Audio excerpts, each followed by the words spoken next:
would be the wrong time to say something. There we go. All right, fantastic. And we are live. We are live now. How's it going, everybody? I don't have a transition into anything, so yeah, this is the pilot episode of Give No Fucks. Woo! Fantastic. Completely fucking impromptu, but we will 100%. Manage. We will persevere. Yeah, 100% across the board. No preparation, but that is the way of things. Sometimes it's a great way to go about things, though. Like, I have a way of making improv generally work out pretty well. Like, you can see the scuff, obviously, but, like, it's not enough where it matters, you know? So it works well for me. So, that being said, so we're just going to start out right here with basic cast introductions. I think anybody who is going to be here tonight, for the most part, though, should, at very bare minimum, know Ed, DumpsterFire here, but I get a good feeling that most people here are going to know both players that are going to be joining me and talking about this bullshit. So, I'm just going to start from the top here. Ed, why don't you go ahead and just introduce yourself here, just so that it's on the record. I'm Ed. I'm the local content leech here. You may see me featured in other people's content, but don't post any of my own. And I'm just, I just don't know how I'm like a parasite, right? You can't kill me. I'm a cockroach. You can't kill me, but I'm gonna show up everywhere. And even if you manage to do it, it just takes way too much effort, and it only fills you with just intense disgust and lack of satisfaction. Well, temporary. The satisfaction is temporary. But pride is forever. Yeah. Or the glory of Rome, whichever goes first. All right, XEI, why don't you go ahead and introduce yourself next? Yeah, XEI, Shay, however I go by online. Just another gamer. Met Fox many years ago when we both started this thing. I think around 6 years ago. And I've been collaborating along the way. And here I am. He pulled me into this thing randomly, and I couldn't say no. Yeah, and here we fucking are. So honestly, I should have opened up immediately. The first thing that I should have did going into this, because I forget that I had this thing open, is I should have just went right here with the Radio Demon alteration. So that would have been a phenomenal way to just going quiet right there. Yeah. Did I lose you? No, I don't think so. Whatever you're doing, Fox, stop doing it right now, because it's not working. Weird. All right, very weird. All right, now you know what it is? I think it's not picking up the right audio device in Discord is what's going on. It might have picked up on stream, but let me check that really quickly, because I would like to have my voice effects. That would be great.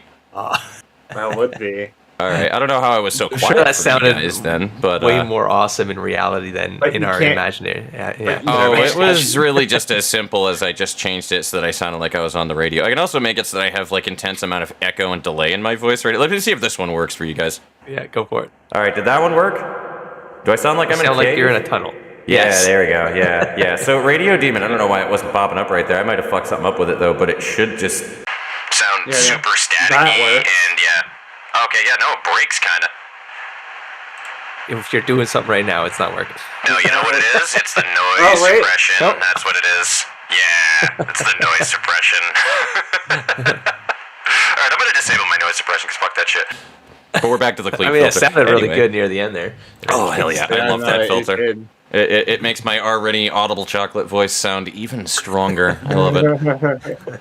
So we've been through our introductions. Anything relevant understanding with future topics and whatnot. Not really anything that I think that we need to go over here. Y'all know who I am. Y'all know why you're here and all that fun stuff. I am the RPG Fox. I just like nerding out and generally got into long-form fucking analysis and whatnot. I also do that streaming thing once a week. Yeah, I do what a lot of other people do. I'm not exactly a unique person, so that's all that I'm going to say on that regard. But yeah, we all have a similar passion. Pretty much code monkeys that are also gamers. That is everybody who is present here right now. So at least two of the three of us are also writers as well, partially.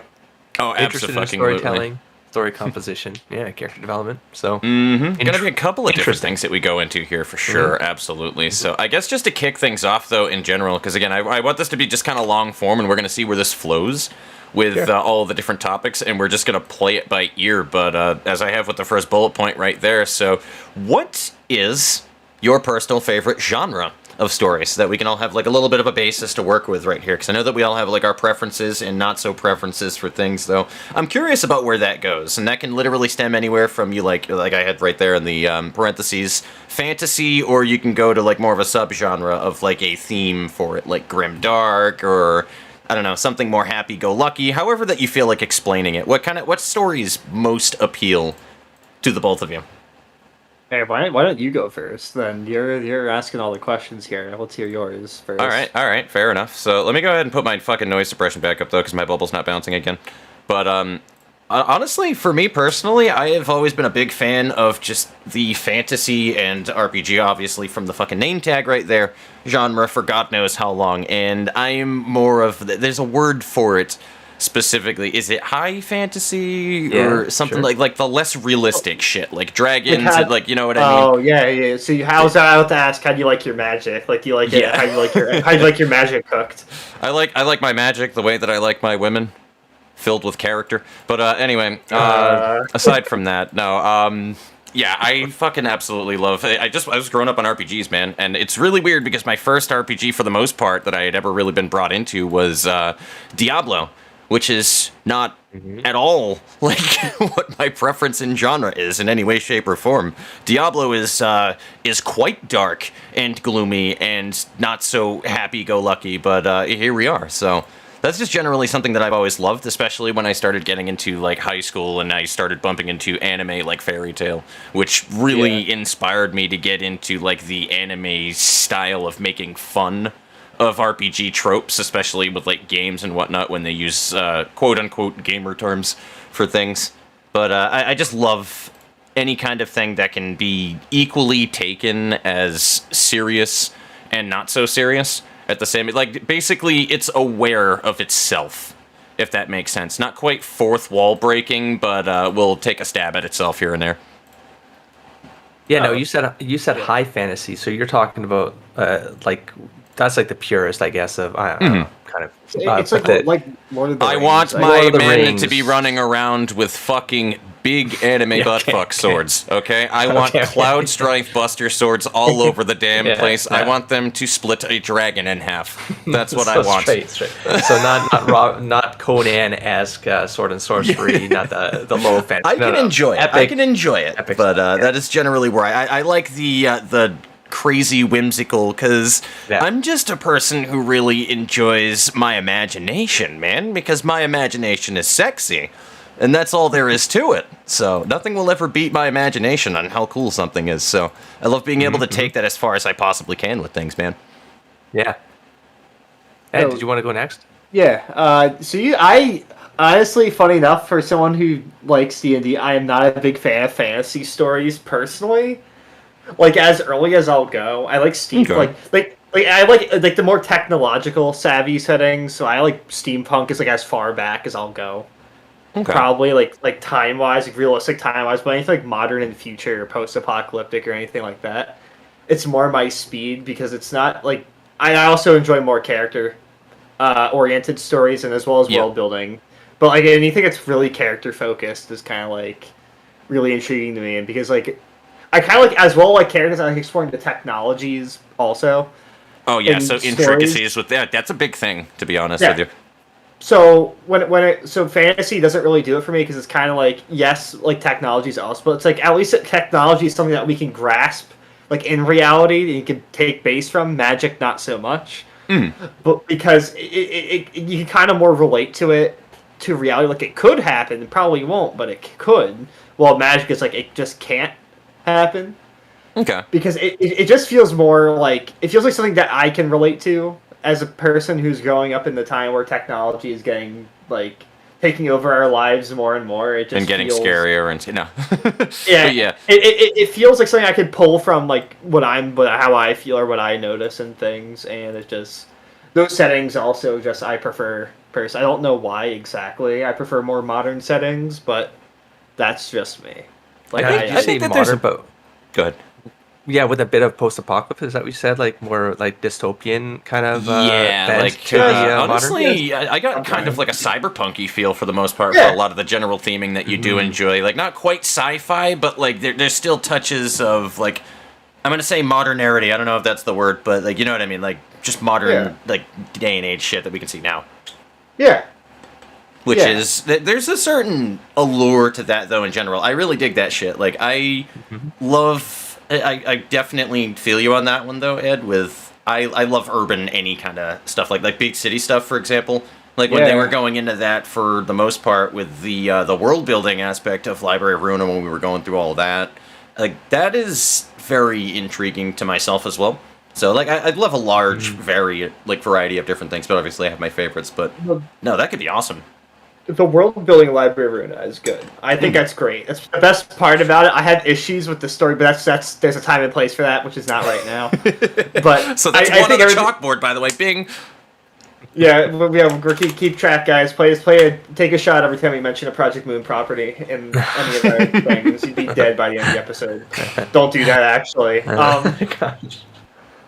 But would you not condone the ambulance no, calls that come from people? Don't do that. Don't do that. Don't do that. No. Yeah. Bad idea. Don't do that. Drink only if you're actually able to drink, 21 or above, or whatever the legal age is, and wherever that you live, and be responsible, please. Yes, please, don't listen to me. I have terrible ideas. I'm writing that down, by the way, some try hard, because that is a really good thing that we might revisit later on, so I will put that one in the checklist here. But continue. Yeah, to sum it up, cyberpunk, just modern stuff, just anything modern, pretty much. Like fantasy is not really my thing. That's just to sum it up. Cyberpunk's my favorite. Fantasy, not so much. Fair enough. Yeah, I think.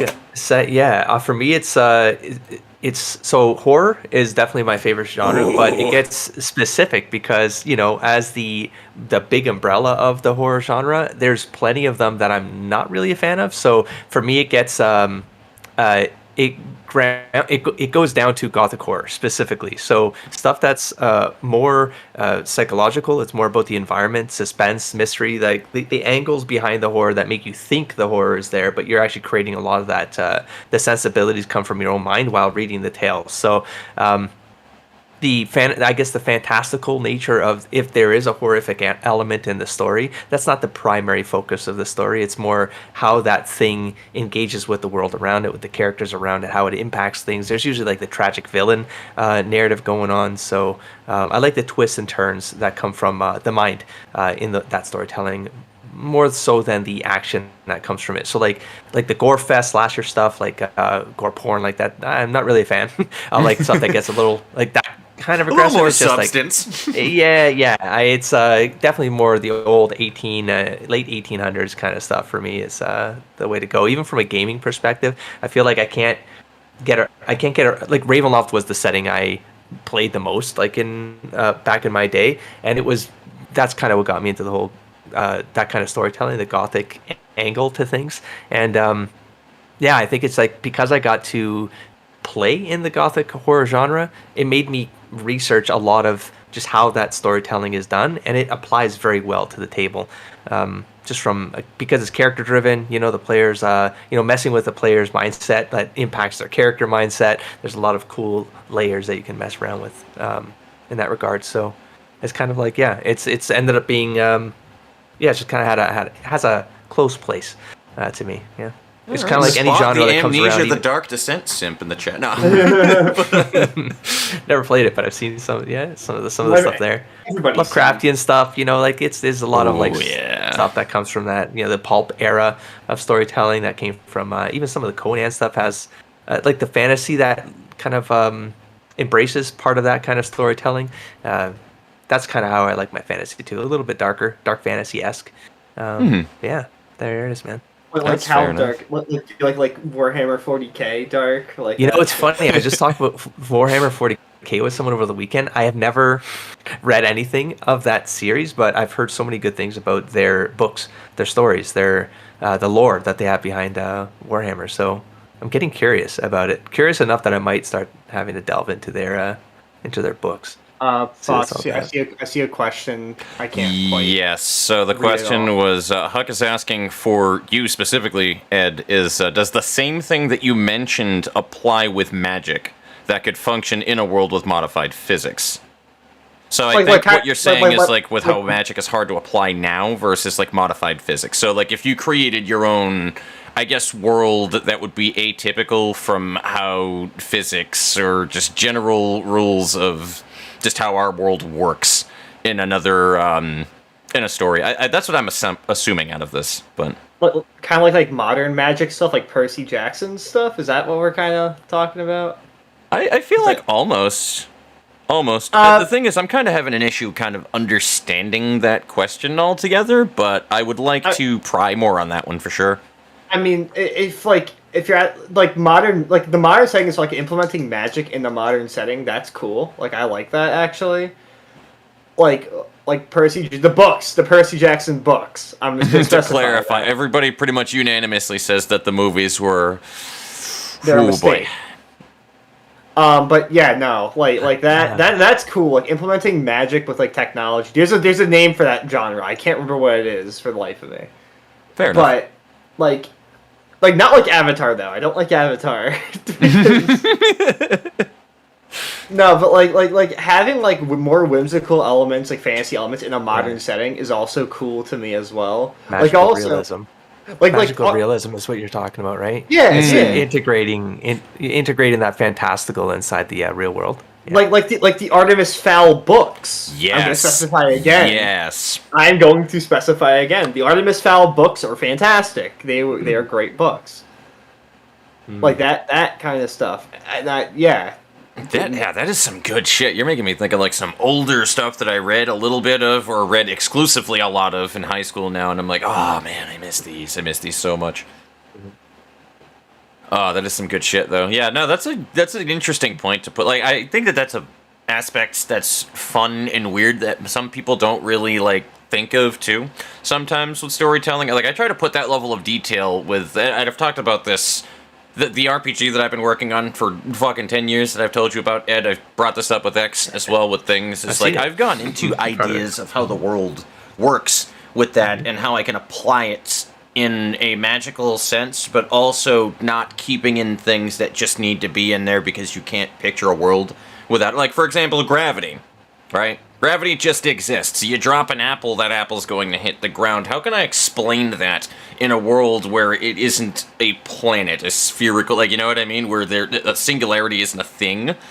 And that was a weird concept going through my head when I was trying to come up with, like, the laws of how that would work in Azeris. And I was like, man, that's so weird. And because it's not they're not actually on a planet, on a sphere, there actually isn't a bounds in the world that they exist in. Which is a really important thing to keep in mind with like the way that the chronology of that story will go through by the time the end, because it's only one portion of the world that's incredibly war-torn at that exact moment. There are so many other different areas, and like it makes it so that there are so many other stories that you can tell using the Azeris world as like just a field to come up with things, and it was awesome just trying to let my brain come up with shit for that though. But in short, basically, when it came to the whole gravity thing, I was like, oh yeah, it's just the relation of dark versus light elemental magic, because it's all that kind of shit, you know, the usual elements of the world. But that is a weird thing to try to think of with that shit, as not being constrained by the laws of our own world and universe, the earth and whatnot. To see where this would go. You intentionally made it vague. Now, when you said Azeris, or I didn't catch what you said there, was that the world of the tabletop you're playing right now? Like not of the tabletop, but the RPG that I am making. Okay, so it's tied to your like world. a decade. Yep. Azeris is just the name of the actual, like, the constrained universe where everything is going on, where that's totally war-torn, and it's basically boundless if you missed that part. Because they're not on a planet, it's not spherical, so yeah. And correct me if I'm wrong, but this is like for people who might be new here. Like you've put some of these episodes on your channel to preview some of your level designs and the narrative as it stands, right? Is that the game? Like it's got a bit of a horror. Yeah, so I have some map. I have some map making stuff. Well, the horror one is a different one. That's an entirely different RPG that I did. That it was an RPG horror idea that I thought would be faster to make. That's the only one I had, so I was trying. But there are old streams. And there are, if you remember those 3 videos that I did forever ago, X, which was the time-lapse drawings. Yeah, I do have map making as well too. But yeah, those both I go over some things too. More specifically, the time lapses go over the characters that I'm drawing. So those do exist. But yeah, no, that is an interesting thought experiment right there, though, Huck, and I appreciate that shit. All right. Anything else that you guys want to add on to that as well when it comes to different genres, or? Not really. You kind of hit the nail on the head. Well, and I just appreciate the fact that you're trying to explain your world's gravity and just saying because it is. Like, because you don't need to do that. Like, that's not necessary, but just a nice little touch there. It's a little bit. It's not necessarily bad story writing, because some things it is really difficult to be able to do that. But I will say there is a level of quality that gets detracted from if you don't go into those aspects. Like, you're going to incorporate magic into your world. How? Why? How does the magic work? And I've spent excessive amounts of time trying to think about how that would work in the world of Azeris as well. So basically you have like your upper gods, which I've decided to... It's heavily inspired, by the way, by Final Fantasy universe. Heavily inspired. In fact, many of the gods are named after Final Fantasy summons. Okay? And that's how I got all the different elemental gods and whatnot. But they're all aligned to particular elements that like change how the world interacts and all the other like that's how magic works essentially. The magic energy that would flow through the plane of the gods and all that other stuff that the human beings in this world can't actually reach. It's kind of like the weave in D&D, like how they explain magic in that world. It's just an energy that is just in everything, which is just something that is very applicable anyway in reality. In some way, shape, or form, kinetic energy, this, that, or whatever. It exists in reality. So, it's my simple point. But, like, how I tried to think about how magic would even work in the first place is that there are just different focuses as it is. And this isn't specific to my world at all. This happens in pretty much everything. You have your different schools of magic in Elder Scrolls games, for example. There's different types. Like, it goes so many different places in many different works of fiction, and that was basically how I had it. Like, there are 4 different general categories of how magic is turned into how you would exert it to cast a spell. More or less, it is put into a focus of some sort, either just through excessive practice or made easier with a tool like a staff or something like that, which are usually made of crystals and all that other, again, heavily Final Fantasy inspired. And then you can create a spell out of those 4 different categories, which I believe were physical, manipulation, either time or something else like that, and then elemental. And through those 4 different types, you can classify pretty much anything. And even furthermore, how you can further, like, manipulation of fire, for example, right? There you go. You manipulate fire to make a spell out of it. Boom, boom, done. Those 2 nodes, more or less, it would be easier if I had the picture next to me and I could show you guys that, though. But I have, like, these 4 nodes in a circle on how that would work. And if they are opposite of each other, it makes that spell incredibly much harder to do, or if it requires more than 2 nodes to cast said spell, which is something that would be in, like, healing magics. Which is more or less a way that you can justify why people aren't just fucking reviving everybody that dies in that world. Because when you introduce magic in the world, and especially when you have revival in the world, okay, now we need to put further ground rules in there so that it's like, oh, well, you can't just fucking bring anybody back from the dead the moment that they die of old age, because that's where that shit winds up popping in, so. But yeah, no, it's coming up with all that stuff is so enjoyable. That's like the best part with story writing to me. Because I try to come up with the small bits. Go ahead, Ed. It's creating rules. That's yes. Yeah, and it's part of the rule sets become part of that investigation on, especially when you're going into world building. And I know that's going to be a topic down the list, so I'm going to segue into that. But part of the when building out a story, even if you don't have the answers to those things, right? Like as a writer, you sort of have to ask the questions because you want to know that you don't have the answers. Like even that's an answer, right?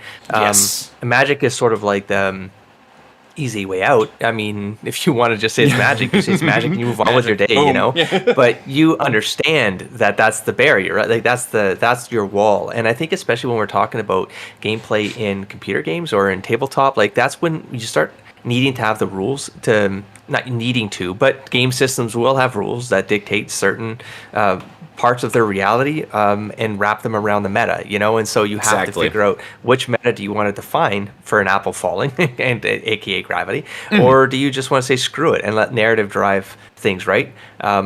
Do you get the more lightweight RPGs that are just story driven, and you just kind of explain your way to just move things forward, and that's all good too. When we talk about computer games, like that opens up another whole set of things, right? The consistency of the meta matters. Like when you're designing a system, like you just said, or Final Fantasy has its own system, like you got to know what the rules are of that system, because it not only does it have meta significance to have that integrity, but then you got to weave stories around that as well, or you have the opportunity to, or I mean, it could be like major story points or story patterns are probably baked around the entire pattern itself. So yeah, kind of getting that granular it can be kind of overwhelming sometimes, but it's sort of also just good, especially in game design, just in general though, because like your player needs to know where the limitations are to be able to reasonably think through whatever that you throw at them. Now I'm going to segue here for a minute because something completely unexpected happened on the Twitch side. I don't know how many people fucking saw that, but Shiz, I appreciate your raid. Thank you very much. How are you doing tonight? And also, Sugar, how are you doing? It's been a minute since we've spoken. How are you doing? I see that you're still just as enthusiastic as you always are. Who the heck is Shiz? Shiz is a buddy of mine that I met through I that I've brought up before. So I met Shiz through I, as well as Sugar Rush. So hello, take a seat. We're talking about game design, specifically with story writing and all that fun stuff. This is the first time that we are starting out this Give No Fox podcast. So yeah, we're just talking about shit. Yeah, you meet me. That honestly, that could be a problem for old XEI here as well, because X is bumping into some possible potential dropouts, and or it could even be permanent in the future due to weather-related stuff. So, yeah, you still there, buddy? I am. I'm still okay. Okay, good. Good. I thought we did. You'll never know. You'll never know. Yup. Mm-hmm. But yeah, no, absolutely. I think that's just a very important thing to have, especially with gaming, is when it comes to like a storybook, you can kind of just come up with shit on the fly, and then if you leave a gap somewhere, okay, it's no big deal. I can write it later, or put it into, like, Tolkien had 1 billion short stories that were put into another separate short stories book that you can find for all manner of other things in Middle-earth. Like, there's more than just fucking the Silmarillion, the Hobbit, and then the 3 Lord of the Rings movies. Like, you know what I mean? Mm-hmm. There's more than that in Middle-earth, so there's so many other different smaller things that he wrote about, and he just wrote notes upon notes upon notes of these that are in other writings, which, yeah, it's just a different story entirely with game design, because you need to be able to come up with something tangible that people can think of within the bounds of the game, to be like, all right, well, cool, because then that's when they start poking holes in the plot, right? Well, it's like, all right, well, this person, why didn't they just do this if they have this tool available? Like, you know, so you got to really think through that kind of shit. Here's my question, because this is something I have been very adamant about. Okay. And I want to see where you guys sit on this. And you know what it is, Fox, probably, because I've talked about this before. At what point, when a game's story becomes the main priority, when does it stop becoming a game and becomes more of an experience or a book? That's... Take care, Sugar Rush, take care. What time do you need to, like... So you're saying when you're making a game, at what point do you need to denounce the story in lieu of the actual gameplay? I'm saying how much... At what point does the story become overwhelming and it's no longer really a game and more of an experience, like I have stated before? At what point is it less of a game and more of an experience? Because I remember during our Library of Ruin discussion we've had at the point where it's like the story is the main priority. It's less of a game and more of an experience to watch. Mm-hmm. Because the example I said is, does it matter that you as the player are interacting? How much does it matter? Pretty much. I think that's a good indication as well, too, and I would still stick by that. It's like, I guess how much of an impact that the player still has, and you can have both, is the weird thing, because like I'm trying to think of that to myself right now, and I can't really quantify where you're taking away from one for the other necessarily, because you can definitely have both, where you're very invested in the actual story aspects of it. Everything is like really tied to the gameplay itself, and you can also still have a big say in what is happening within the bounds of the game.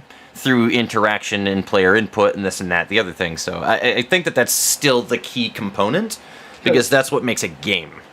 Because Doki Doki Literature Club is fantastic. Mm-hmm. However, Absolutely. it's just clicking.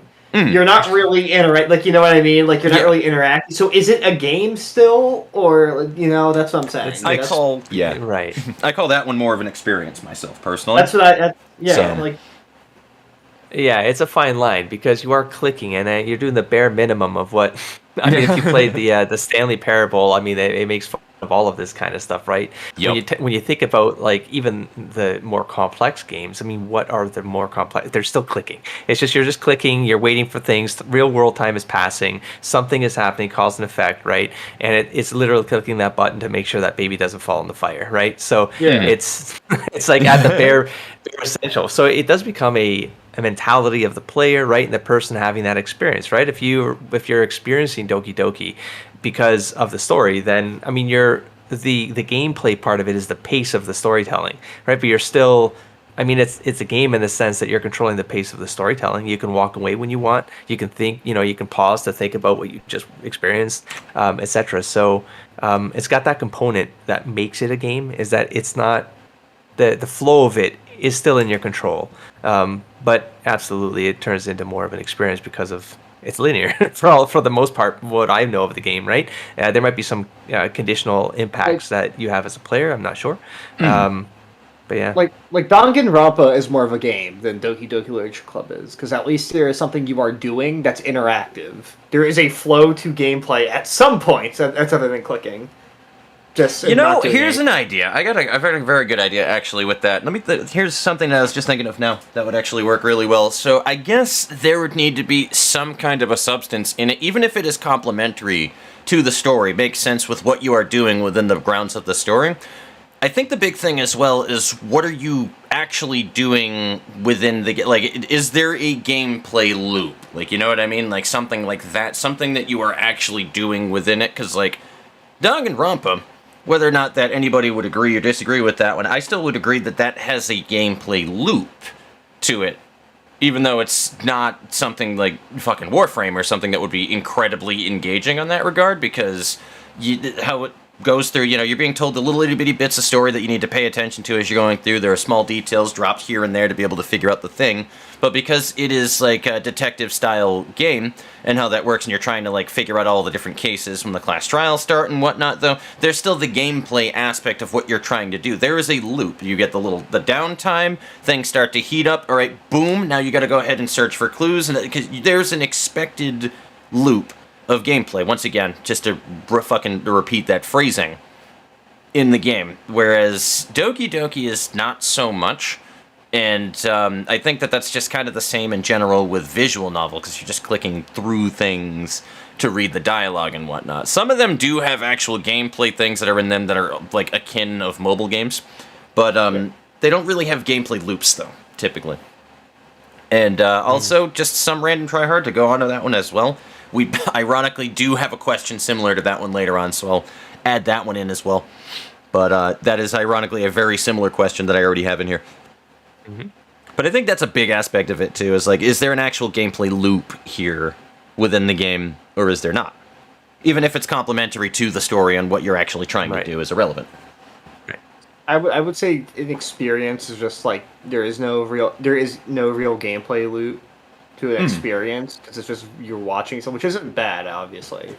There's great Doki Doki Literature, like I said, is fantastic. Then there's other examples like Valhalla so far. Yeah. I mean, there are bad examples of experiences too, but or just lazy ones too, where they're like more just okay, but like, well, those are just that's one of the reasons why I tend to avoid games like that, is because it's so easy to kind of just write it up as it was meant to be more of an artsy fartsy kind of thing. It's like, well, see, now you turned it subjective, and I can't argue.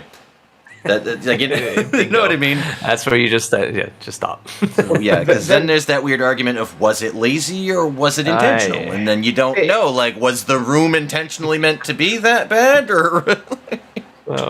It's like, at that point, it just boils down to either boring or bad writing. Bad writing is better than boring writing because at least there's something memorable about bad writing. Yeah, it was all with the fucking whole entire video about that from Yahtzee. Yep. I've never seen it, so I don't. That's a whole topic that he had. Bad media is better than media. And that's like the scary thing that he's seeing with games nowadays. Is there's so much like mediocre shit, and he will take a bad game any day of the week over something that literally didn't make him feel anything at all. Yeah. Yeah. It's so true, though. which the strangeness of all of that, right? Because I've seen the arguments online. Like I got an art background as well, and it's like when people start talking about objectively bad. I mean, I hate that line. I hate to say it that bluntly here, but I fucking hate that line. And the reason is because it can't be true. Like, you know, like there is no way. I got a philosophy background as well, so it's like there is no way for you to say something is objectively good or objectively bad. And you just pointed out a very firm example of, you know, it's better to have a bad experience because it's still something good. Well, how can that be if that's objective? Is it objectively bad enough? Even that. It's just something you remember. It's not even like because it's subjective. There is no objective good or bad. It's a subjective experience of the person that's having the experience, whether that's art, whether that's storytelling, whether that's a game, whether that's a movie. It doesn't matter. Every person is going to bring their take to that experience, meaning you can't. There's no collective objectivism. I fucking hate that as well, right? I know there's a video out there somewhere. Like it's taking me down a rabbit hole. But I would say to that is okay. This is like nobody would enjoy getting shot. Right? Yep. Pretty well. There are people that do, though. That's the problem, though. There are people that do, but like the reason why objectivity exists, right? And then here's the thing that I like to make like getting very shot specific. Is an objectively bad thing. Yeah, but like here's the thing: health risk. It makes it like the thing that makes there's a bad way to use the phrase objective with things, and then there's a better way. I think the point of why it should exist, and this is what I'm sticking with because this is in so many Mauler videos, is so that we can agree upon some level of a standard to understand things, and it's generally used more in terms of like companies fucking you over with things and feeding you shit. That's generally what people do with it. Sure. There's nothing wrong with something, you know, like but general standards are still not objective, right? Someone's deciding that and collectively agreeing to define that as objective incorrectly. You know, and it's like it's fine to do it. It's fine to have standards. It is a weird. No, you're right though. It is a very weird fucking. You know, when there's sentimentality behind the thing, then it's subjective, right? When it's something, it's true or false. It has to be code, man. It's 0 or 1, bro, and that's when it becomes objective, right? You know, something's a 0 or it's a 1. That's it. If there's anything in between, it's not. It's subjective, and it's Anyways, which, that's a topic when you look online. At it, when you look at it that way, that does definitely delve more into philosophical, I would say, though. But it is a good thoughts. It is a very interesting thought experiment, regardless, because the whole point of objective, or the phrase of it, is just being based on measurable anything.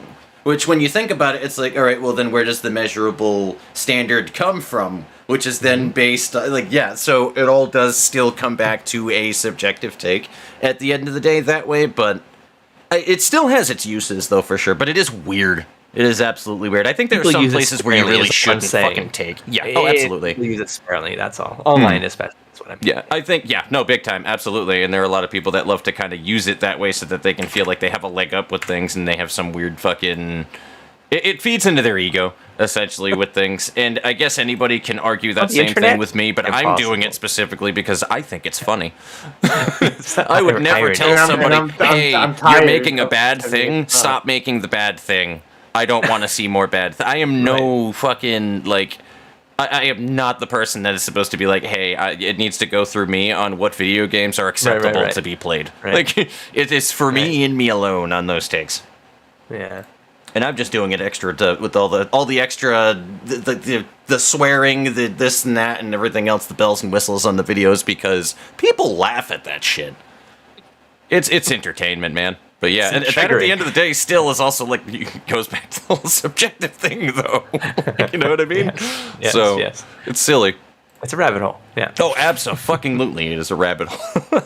But just to move the topic up a little bit here as well, too. So we definitely went over like different aspects of the story that we find particularly good, you know, character development, world building. I personally, I like a little bit of everything. I don't think that there's any specific aspects, if we're going to just touch that one, though, really quickly. I don't think there's any specific elements of story writing that is more appealing to me than anything, because I love world building just as much as character development. Like, you know what I mean? Like, I like looking at every individual piece in general and just kind of breaking it down to its bare parts. I am a little bit of a freak of nature when it comes to top-down analysis. It's just how I am. So, but I don't know. Do you guys have any particular thing that you want to add onto that one? Then I guess before I move over to story or gameplay, because that's a rabbit hole too. No, I got nothing to say, honestly, really. Yeah, I think we've kind of gone into it with even the genre talk. Like, world building is part of that genre that we both, because we're not just saying that macro level genre. I think each of us said it's this genre, but it's that more fine grained one. Well, why is it? Well, it's the world building is what makes the subgenres like subgenres. Like, in my opinion, they get less generic when you start honing in. So yeah, absolutely, world building. Awesome. Absolutely. World building is just so fucking fun in general, because then you can actually kind of, you have things to cling to and see shit, man, and it's great. And then you start to, your imagination starts to kick in, and there comes the sexy part. What if, right? Like, it's absolutely that question, cascade is amazing.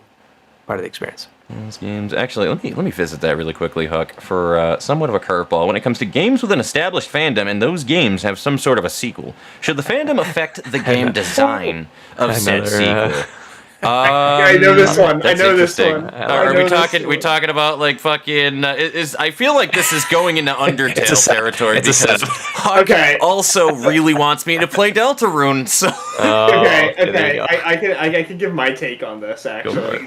So I'm going to say, okay, the biggest example I can use is game theory and FNAF, right? Game theory and FNAF. No. Hear me out. I know where you're going with this, and it's great. Hear me out. And also, a more toxic example, the Kindly Beast and the Bendy and the Ink Machine fandom is a more toxic example of that. Because it's not confirmed, but it is basically it goes that we've probably figured out the entire story by the time like chapter 2 or 3 rolled around, and they rewrote the ending to make sure it was surprising to everybody, and it was a complete out of left field thing. So I think honestly, depending on who your developers are and how strong-willed you are as a developer, and like be like, I'm okay with people guessing it. I'm okay with people solving this early, right? Which is a good thing to do, right? Because what I think Scott Cawthon did is I think I personally believed he just kind of like comes up with it as he goes, kinda. And I think he kind of uses the game theory videos as an inspiration, but doesn't actually take from it. Which is nothing wrong with it, but it is something to know. I wouldn't be shocked. I think he left hints on purpose to kind of like push it in that direction, but just obscure enough so he could take it in another one if he felt something was better. Yeah. No, I think that's a good, a nice little what is the word that I was looking for? Fucking hell. God, energy. Not a theory, but it's a phrase that you use for things all the time. Synergy, like the fact that Project Moon is actually incompetent. That's okay. The thing that you said about that. No, I'm making it sound way worse than it actually is. But no, there was something that you said. Conspiracy theory. Never mind. Yeah, you know, you use conspiracy theory to find it. My conspiracy theory, because you do not have that much and that like ludicrous of depth of your story right away planned out, or most of the time people don't. There's a small exception probably, but no, if they're like, oh, we knew how this was going to go from the beginning. Yeah. No, you don't. Bendy and the Ink Machine devs said it. That got completely rewritten because they figured it out like halfway through the game's cycle. Oh, and man. So. You know, it's. I'd be surprised if Scott Cawthon actually had the whole franchise planned out, like by like 2012. Hell no! I don't think that those ever are planned out that way, and you just kind of pull up with things on the go. I can tell you for a fact that that's exactly how my story writing ideas have gone with different characters, right? Because like here's the thing that I was thinking of recently. One thing that my story particularly lacks is I'm not going to say lack of consequence, but there are no particular character deaths that I had come up with in fucking 10 years. And I was like, there's something that needs to change about that. And how am I going to go about this in a way where it is actually something meaningful and not just a, alright, we need somebody to be offed kind of thing. Because it has a really big cast as it is anyway, right? I was like, alright, there are some characters that we need to have that have losses with it. So I started to come up with like side stories with characters who have just died in the course of whatever it is that they're trying to do, tragically or untragically, whatever the course is though. But like, you know what I mean? Like, there are things that you just don't think of as you're going through it, and then it hits you as a random fucking insight while you're doing things. And I'm so bad for this because I have to have a notepad when I'm at work, because that's where it happens. Because my brain completely dissociates while I'm at work, because I basically do factory work, going through, like, looking at books and pricing them and doing this and that, the same thing for 8 hours a day. So my brain, my fucking big ass, that sounds super, super arrogant, but my fucking ADHD brain is just going on 9 different tangents while I'm at work, and then I'm like, yo, that's a great idea, I'm going to add that into the story, and then I have nowhere to write it down. I've done that so many times with things and had to come up with it on the fly, but, like, yeah. I think that's a big part of it. Like, maybe, okay, so, like when FNAF 1 came out, maybe there was a purple guy at that point in Scott's mind. There wasn't a Springtrap yet, though. That's what I'm saying. Like, yes, obviously, you might have some future stuff planned ahead, but you don't have absolutely everything. No, it's like, we need to utilize this guy for something later. I don't know what, but he's going to be there, and he's just going to be a nice MacGuffin for later. Yeah, he always comes back. He still hasn't died. He's died 3 times already, and he can't... Right. I love that concept in general. I think that's how generally most story writing does work, though, with people, to be honest with you. I think that's usually how it goes. You kind of leave the door half open for where you're going to go, and then you just see where it goes, and then shit just kind of lines up as you go through it. So... Even if you do, don't say you have the entire story planned out, because 90% of the time you don't, and even if you do, people aren't going to believe you. Fair enough. Mm-hmm. Why did he claim that? Oh, no, that's what the Bending Ink Machine devs claim. They had the whole thing planned out at the beginning. Scott Cawthon never said that. I was going to say, because I genuinely don't believe that, like, Scott, number one, thought that the game was going to be as big as it wound up being, and number two, I really don't think that he hasn't, at least in anything that I have seen, come off as fucking arrogant over the shit that he came up with. I never got that impression. The Bendy devs have said they had the whole thing planned out, and they've rewrote it probably, 90% chance they rewrote the ending because people figured it out already. Because they've been leading up to a certain point, then they U-turned and went in another direction completely. That, my friend, that is just what I like to call ADHD brain at work right there. I have so many ideas that I come up with constantly. You have to learn to curb through them, though. Because if you keep, like, getting these random insights and then you work on it, you have 9 billion projects that you never see to completion, and you never finish one. And it's upsetting. It's very upsetting. But that's the problem when you have that kind of a brain, man. When you have a creative brain, it do be like that. Mm-hmm. So, the kind of thing. And we're going to definitely get into Lost, by the way, later on as well. Just letting you guys know that one ahead of time. That is a big conversation topic we have in here. I kind of want to talk about it now, because I have something to say about it. Yeah, you want to dive into that one immediately? Because I was going, all right, we'll right before that, though, as well, too. So there was the story or gameplay. Yeah, fuck it. We'll go back into that one later on, though. But, yeah, I guess that'd be more organic to go through there. So how I had it written in here is, how would you go about creating cost for characters in a story? Like, when heroes take an L, when should they, how should they, character loss, death, etc. What do you think is, like, an acceptable level of that? What is more organic? What points do we have to bring forth with this one? Because I think that's a very, very important and difficult thing to incorporate into story writing properly anyway, especially in games. So, first off, I'm going to ask you guys a question. Have you guys ever heard the term fridging before? Fridging? Fridging. Yep. He probably has. He's well aware of actual, like, tropes and this and that. Like, he probably was well aware of Chekhov's revolver a lot earlier than I was. I only started to use the term, like, a year ago. So, okay, for those of you who don't know, in the audience in Fox, fridging is the concept of basically killing off a character, an underdeveloped character, just for the sole purpose of motivating a character with more importance. Right. Yep. And the initial example why it's called fridging is because that's I think it was the Green Lantern. I think it was. It was the Green Lantern, and it was. He's a comic nerd, by the way, Ed. So he's your guy. Yeah. So basically, cutting up the girlfriend and putting in the fridge. I'll let you go. Yeah, you know a bit more about the comic. I just know about the example. I don't know anything. I just know it's the Green Lantern's wife was killed just to motivate him to get off his ass and do something. Ray Paul. So it wasn't the Green. So it was the Plastic Man. I believe is the might be the character there. Oh God, no, I might be losing it. But I believe it was a Green Lantern comic. But in any case, it's fridging or women in. It started as women in refrigerators. It was specifically for female characters that would get killed off in order for a male protagonist to have something that the catalyst for them to develop as a character. So the female characters will be used as a tool in the narrative and disposed of in order to move the male character along. So that's like the origin of how it all kind of blew up. In the space, but it's been condensed to fridging. You're creating a MacGuffin. I don't want to. I don't want to say it. I don't want to say it, but you know who from Library of Ruina, you know? I'm just going to say, put 2 and 2 together, and boom. Oh, yeah. No, absolutely. And that makes the 5th time in 50 minutes that we have brought up the Library of Ruina. We bring it up about every 10 minutes on the dot. More. To be honest with you. I've been keeping track of it, and there could very well be another 1 or 2 that was in there. Sounds like an epic story for a gambler. I have no idea what's going on.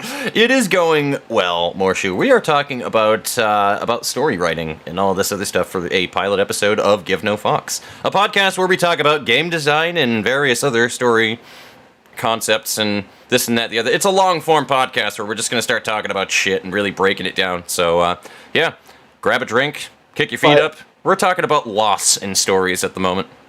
But where I'm going with this is basically you develop your characters, right? They're not like tools or people, or at least they should be people that you're creating with your imagination. So you want to develop them first before you kill them, because what it does is it takes away like any attachment to that potential attachment that could be built to that character, which is robbing of a lot of potential, like development and just interaction between other characters. Yep. Relationships and such are important. But it also it kind of like if you open with a character death, that's kind of like my least favorite trope ever.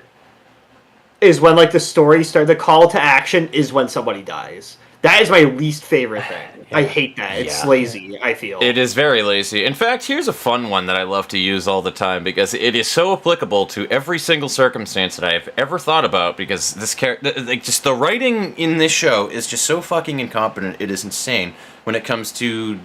the more that I think about it every time, the worse it gets. So, it is an anime that everybody is very well familiar with, okay? I still have a guilty passion for it, though, but, like, holy God, it is so shitty when it comes to the actual quality of the writing. But if you ever want to see how not to design your characters, to develop your characters, to do anything with character writing in any way, shape, or form out of an anime, watch Sword Art Online. Oh my fucking God. Every single trope that exists of bad character writing is in that show somewhere. And they have that, what you just mentioned right there. They have the fridging in it. They have the opposite of it that I particularly hate, when they have one particular character. They did it with the most recent fucking SAO game that came out, the Alicization Licorice game, that I put way too much time into, hoping that it would get good. It never got good. But they had one particular character that I shit on in a video for half an hour straight, talking about how she was the most dislikable little fucking character that I've ever seen in anything in my life, and the reason why they did it very specifically is to give her a redemption arc at the end. And they waited until like the last 5 minutes of the entire storyline of the main line of the game before they did it. Before she actually gets her random bout of clarity of, oh, I'm just a really awful person. And their main rationality for it is like, oh, well, she just gets bullied by everybody constantly, unrealistically so she's just an awful person to people because she's... No, fuck you with that shit. Like, like, they do such bad character writing and things just to gear you in a cheap way to feel a certain way about characters that it just comes off completely unrealistic all the time in that show. It just feels like shock value, honestly. Yeah. Absolutely. Oh boy, we're gonna look how brutal my writing is. We're gonna kill off like a character that the main character loves in like the first like chapter. Oh, we are so edgy. Oh my gosh, the stakes are so high. That is not how you do it. Somebody must be feeding the cows marijuana then. What you have done is you kind of just remove the major aspect of the story outright. Yeah. Unless you want to bullshit me with the other revival shit. Don't even get me started on that. That's gonna. Anyway, bottom line, the dead should stay dead unless there's a good reason for it. That's where I'm gonna go with that. Pretty much. It's usually because it tends to detract from the entire point of why that character had died in the first place. And the agency, it removes any agency or tension, because if it's been done once, it could possibly be done again, and you don't know. Mm-hmm. Oh, absolutely. But yeah, no, that is just like that is a crazy, crazy thing to me, how some of that... I love how everybody's now shitting on Sword Art, and I'm loving that. But no, it is a guilty watch, Ghost Sock. It's the thing. Because at the end of the day, Sword Art Online is a show that is about, hey, if virtual reality was a thing where it could paralyze your body and you could literally be injected into a game and swing around a fantasy sword and kill some fucking goblins and dragons and shit like that, would you not want to do that as a gamer? That is very clearly, if you could safely do that shit, okay, and technology ever got there, that is a dream come true to people. That is such a good idea to work with. And they fucked it up. It angers me so bad. Do you have anything to say about this fridging character? Fridging? I mean, it's the death part. I think valid point. If it's too early, if it's in Act 1 as the catalyst to kick off that call to adventure, like it's a bit of you're kind of wasting the opportunity narratively to throw something like that down. It is a bit of a shock value. Like, can it still be used? Yes, but what that sets up in storytelling is that you generally require something that's worse than that by the time you reach the Act 2 to Act 3. Like, there's a catalyst moment that happens there where the hero generally does lose everything, and the point of an Act 2 to Act 3 pinnacle, or the catalyst, like switchover, is that they have to find the energy to come back from a loss. Like, there's something they call in screenwriters back in the 90s, and part of a book, it's in a book called Save the Cat by Blake Snyder, I think is his name, but it's this concept of the whiff of death, right? So the whiff of death is something that it doesn't have to be a literal death. It can be a metaphorical death. It can be a symbolic death. It can be someone breaking up in a relationship is equivalent to this feeling in storytelling. And it does happen at a certain point in the story in order to make that loss be something that by let's say the 2/3 of the movie or 3/4 of the movie, because the hero needs to then find the reason to fight past the loss, right? So if you give the loss too early on, what are they fighting for exactly? The adventure has started with the loss behind them. Like, in theory, they're moving past that, and they have to reach something that's going to bring them lower than that loss that happened in Act 1. So it's just a little bit weird. Again, I haven't played The Last of Us 2, and I don't want to open up that rabbit hole either, but... I don't know where that death happens, but I'm fairly certain I had it spoiled that it's early, And so, I don't know, man. For me, it's like I don't much care. I'm not too attached to the, what blew up online over it, right? Because I mean, I never experienced a story. I can't have my subjective take on it till I experience a story. So I'm going to hold off on that. But from a lover of storytelling, and like storytelling patterns, if that shit happened in Act 1, I'm already kind of going into it with a bias, Yep. I just feel like it's bad storytelling at that point without even knowing the story. But I'm just saying that it just doesn't seem like something you do that early on in the game, because it begs the question then, okay, what the hell is going to happen 3/4 of the way into this shit? Like, how much worse is this going to get, right? And at that point, it's like, yeah, but as a play, let's use this example, the same example, right? As a player of the first one, I really enjoyed the first game. So for me, the bias is already there going into the second part, that second story or the second game, right? It's not a close story for me, right? My story is still starting with the first game. Yes. And so it's, you know what I mean? Like, the balance of the pattern storytelling is a little bit off for me, just from a conceptual standpoint, without having experienced the game. So I'm going to reserve my actual comments about the experience of the game until it happens. But yeah, no, absolutely. The tone is a little weird, and I do agree. Theoretically, you can absolutely make a story about overcoming a major loss as like the main thing. But that can be the way that you can start out a story. It can be.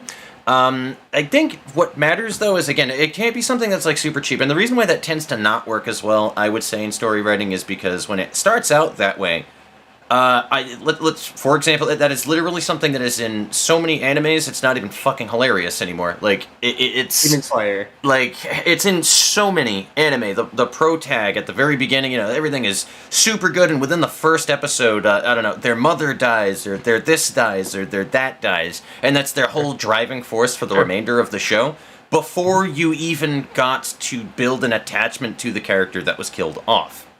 Yeah. And I think that that's lost potential in general with storytelling, because you could have built an attachment to that character, found out why they're so close to that character. Now you got to go through like telling the story in a reverse order of things before, if you want them to care about the character, or do the worst thing and not fucking touch it again. Not give it at all. Like, I don't know if they ever talk about Eren Yeager's mother again, for example. It's just like, oh, well, it's his mom, so whatever. Like, I don't know how much they actually go into his parents.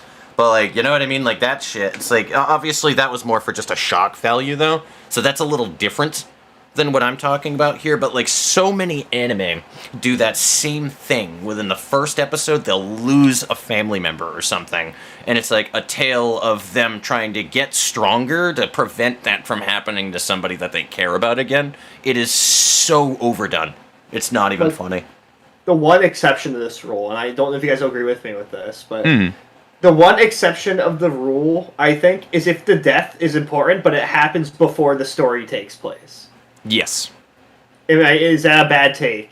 I think that can work as well, too. Because, again, the point is it's supposed to make you uncomfortable, right? Like, when you see a character death on screen. That's why a lot of people, I think, do that in, like, the first episode with anime. But, yeah. There is an example I'm going to use, and I hate using it, but I'm going to do it anyway, because it's the first thing that comes to my mind. Harry Potter's parents. Yeah. No, absolutely. And then you figure out things to uncover. It works because it happened before the story. It happens off screen. It is still discussed in a manner. It is respected. It doesn't kick off the story with the deaths. The deaths has already happened beforehand. Mm-hmm. Yeah, also, FMA is interesting as well with that too. Just real quickly before, and I'll dive right back into you, X, though. FMA, the reason why that works well with FMA is because the mother is already gone. Yes. Yeah. The mother was already gone at that point, and that sacrifice and everything that completely shapes the fucking character. They take that lesson that they learn right there through the remainder of the whole fucking franchise over that, where it's like, no, do not do this thing. This will be a fucking mistake. Do not do it. We know. What's FNA? Full Metal Alchemist. Oh, I think it's FNA. I got confused. Yes. But you go ahead, XEI. Go for it. That was it. It was called out in the chat, and that's a perfect example of how that can be done. Right. It's because it's so early on in Act 1 that it's not the catalyst to the journey. Right. So it's like that's where the mistake happens. Is that if you go too late into Act 1, what I would call the second part of an Act 1, but it's like that bridge into Act 2, you can't do that. I mean, if you can do that, but you shouldn't do that. Like both in the Harry Potter example and the Full Metal Alchemist example, that's exactly it. It's that it's setting up something that's fundamental to the protagonist when the call to action happens. That's one of the things in their brain. Like that's the mentor. Is a memory is the mentor that's going to trigger them into that journey, the adventure, the evolution, right? The actual story, exactly. The Act 2. So yeah. And I will take it easy, Huck. I appreciate you dropping by. You are an hour into the podcast for later on when you decide to watch the VOD, my friend. Take care. I think a bad example, though, and this is a kind of a hot take, because I know people really like these movies, but fucking Star Wars, when they kill off Obi-Wan like halfway through the first movie and he barely does anything, it's like, why? Well, like here's the thing though, right? And I heard this one just recently with that, right? Because that is something that a lot of people like to shit on, but a lot of people also miss the fact that the reason why that even happened in the first place is, you can kind of look at it, the smile on his face when it winds up happening. Obi-Wan chooses to do that. At least there's enough evidence where you can concur to like kind of think, he did that to motivate Luke to confront his father, right? Like, that was more or less a thing that he just kind of was like, you know what? What's a way that I can motivate this to be pushed forward? And kind of thinks of it as like a martyr action that he winds up doing, rather than just we're just going to kill him off to give him like a, you know what I mean? Like, it actually seems a little more organic. But I see where you're going with that one, at least. Yeah. No, the aunt and uncle, that's also a good example of a bad one, too. Yeah. They're from Star Wars. Sure. Uncle Owen from Star Wars. Yeah. No, that's a way better example, I would say, even, but yeah. Uncle Ben in Spider-Man. I was about to say, I'm conflicted on Uncle Ben, though, actually. Because at least, depending on which version of it, it does matter. If you're watching, like, the Sam Raimi movie, that Uncle Ben, I'm okay with that. Because, at least they established a relationship between the two before he kicks the bucket. Which is fine. I think is fine at least. I don't know. Yes, absolutely, because like it makes I think that's just like the big thing, because it just makes more sense in general to me, where it's like you see that character, you see them do some cool shit, you know, you get an attachment to them, and let me put it to you, and we're gonna bring up another example, okay? So let me go ahead and put another check mark for Project Moon, okay? I felt more for Olivia as a character who had 5 minutes of screen time. Yep. Spoilers. That's just a name that I'm using right there. But like, I felt more about that man in the 5 minutes of screen time that he had right there before shit hits the fan than anything else. And I think it's what makes that work so well is because it's way later in the game rather than it being right at the beginning, right? I think that's why that works as well as it is, because you see a bunch of how the main character, the protag, or one of two at least, goes through the game as you're going through all those different bits and whatnot, right? And then eventually you bump into this person who drops the all too familiar line of your fucking protag, and you fucking know within 5 seconds of that, you're like, oh no. And I think that's so well, like, yeah, I think that's what makes that work so well. And he was there for 12 seconds. You know what I mean? Like, you didn't need to know what his background was. You didn't need to know anything about the fucking character. And then on top of it, because of PM storytelling is the way that it is, like, there were bits of pieces of them existing prior in conversation throughout, like, different cutscenes that you saw throughout the game if you were paying attention. So it's like, it wasn't even a character that was just like, oh yeah, he's just here now. So, I don't know, man. Like, there's so many ways that you can go about that kind of thing. But I think just in general, too, as well, when I was thinking with, like, story loss and killing off characters and whatnot, for, like, I wanted to also break it down to just the basic of, like, what is the reason why you even generally kill off a character, right? For me, usually it's more of, like, it's most commonly a tale of adversity, okay? There needs to be some kind of a thing for the hero to overcome, or whatever that's rough, and just more, if we're going to go into the more philosophical thing, I know X loves this kind of shit right there, symbolism and all that other shit, though, but, like, that's just a very common thing. Yeah, it's a very common thing that everybody can, like, vibe and agree with and understand and empathize with is, you know, death, loss of somebody that they give a shit about. That's probably that's one of the main things used as a loss in a story, especially. But, I don't know, I guess it just depends on, like, the main reasons why you would kill a character off. I'd say a death relates to an ending of to mark the end of an arc, like if a character finishes their arc. Mm-hmm. And there's not really much to explore about them. I mean, they can be used for whatever purpose they want. You can toss them out if you wish to.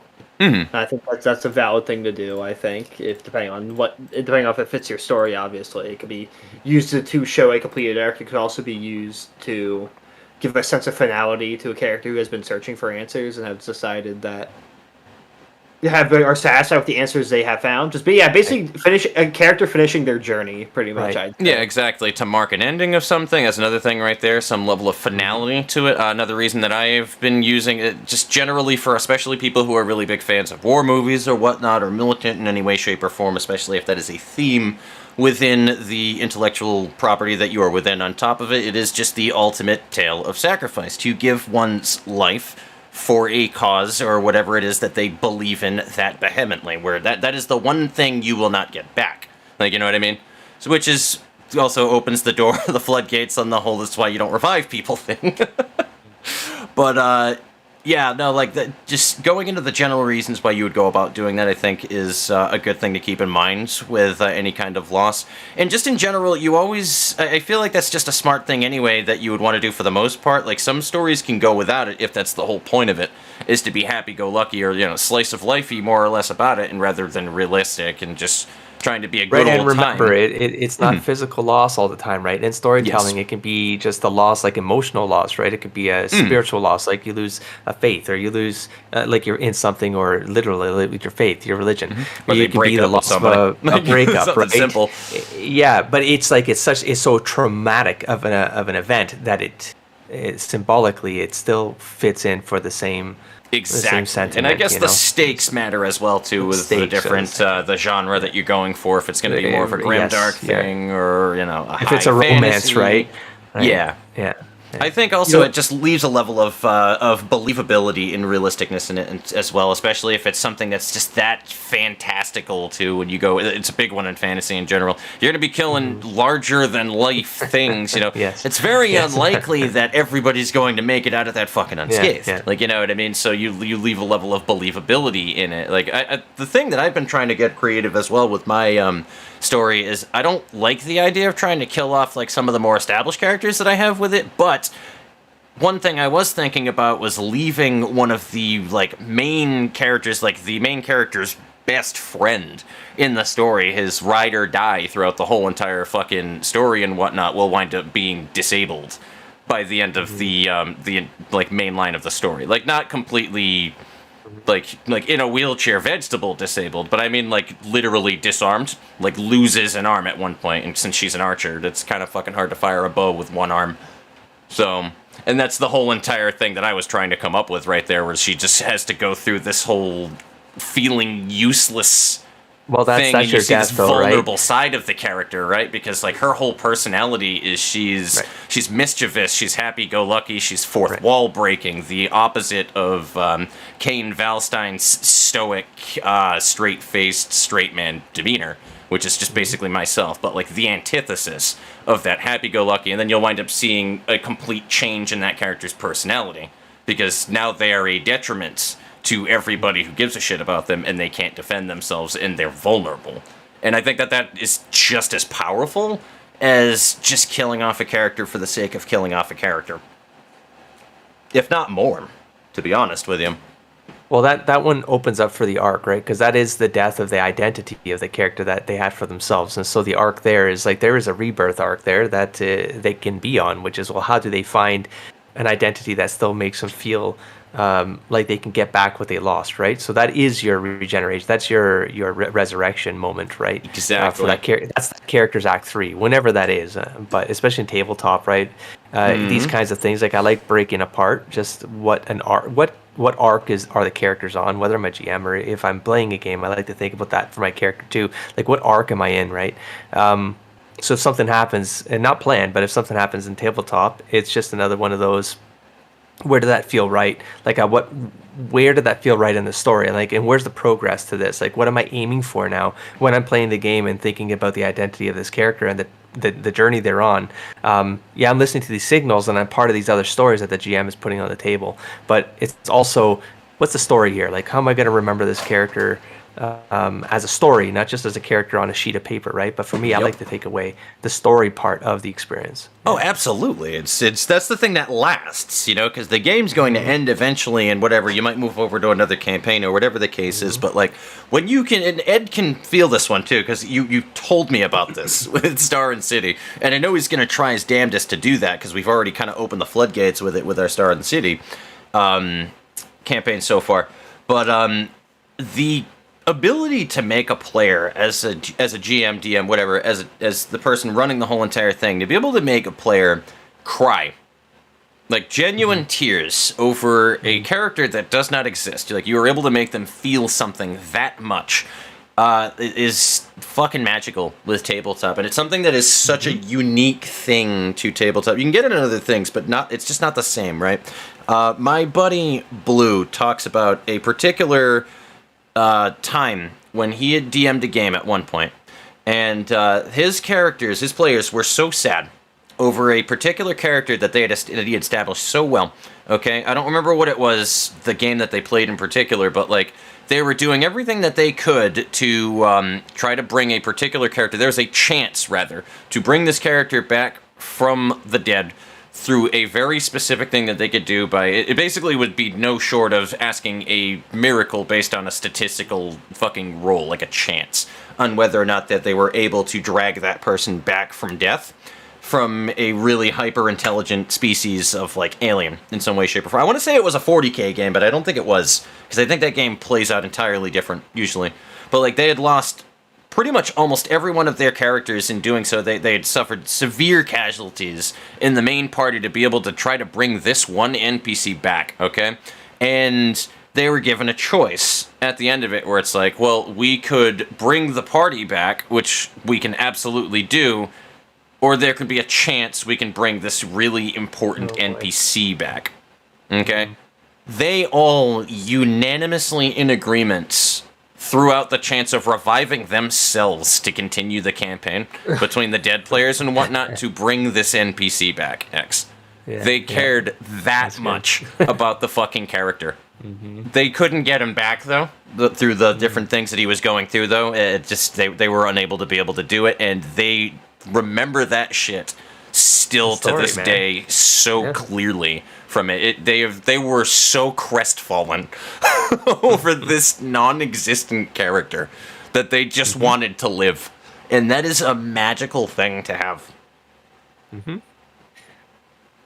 Yeah, the storytelling is important, man, because that's what stays. Like every gamer, especially if you've gamed for a while, like you have tabletop moments that you can tell back with the enthusiasm of like as if it's day one, right? Like you remember the actions people took at the table. You can, or you're starting to embellish it because that's the oral tradition starts to kick in, right? And you start telling the story over, and it's always crazier and crazier and crazier. But that's the power of those moments, man. Is that if you like, there's there could be a bunch of moments you've forgotten, but there'll be the handful, those dozen stories that you can remember at the table. And it's because those ones sat well. They sat like a structured story that the brain was able to retain in there as patterns that we've all been, I believe in that sort of subconscious like conditioning of the human mind, that we're just expecting certain patterns and stories. And that's how we learn, and that's how we can convey our thoughts. Like it's in these patterns. So, it's always fascinating to me, like which one is like how those stories persist. There's usually a sort of pattern behind it that even as you were telling that story, right? It's like there was the risk of there was the what's it called, the consequence of all the other characters being lost. So that was your Act 2 to Act 3. Like even as you're saying it, I'm like I see where this is rolling it out right there. Yep.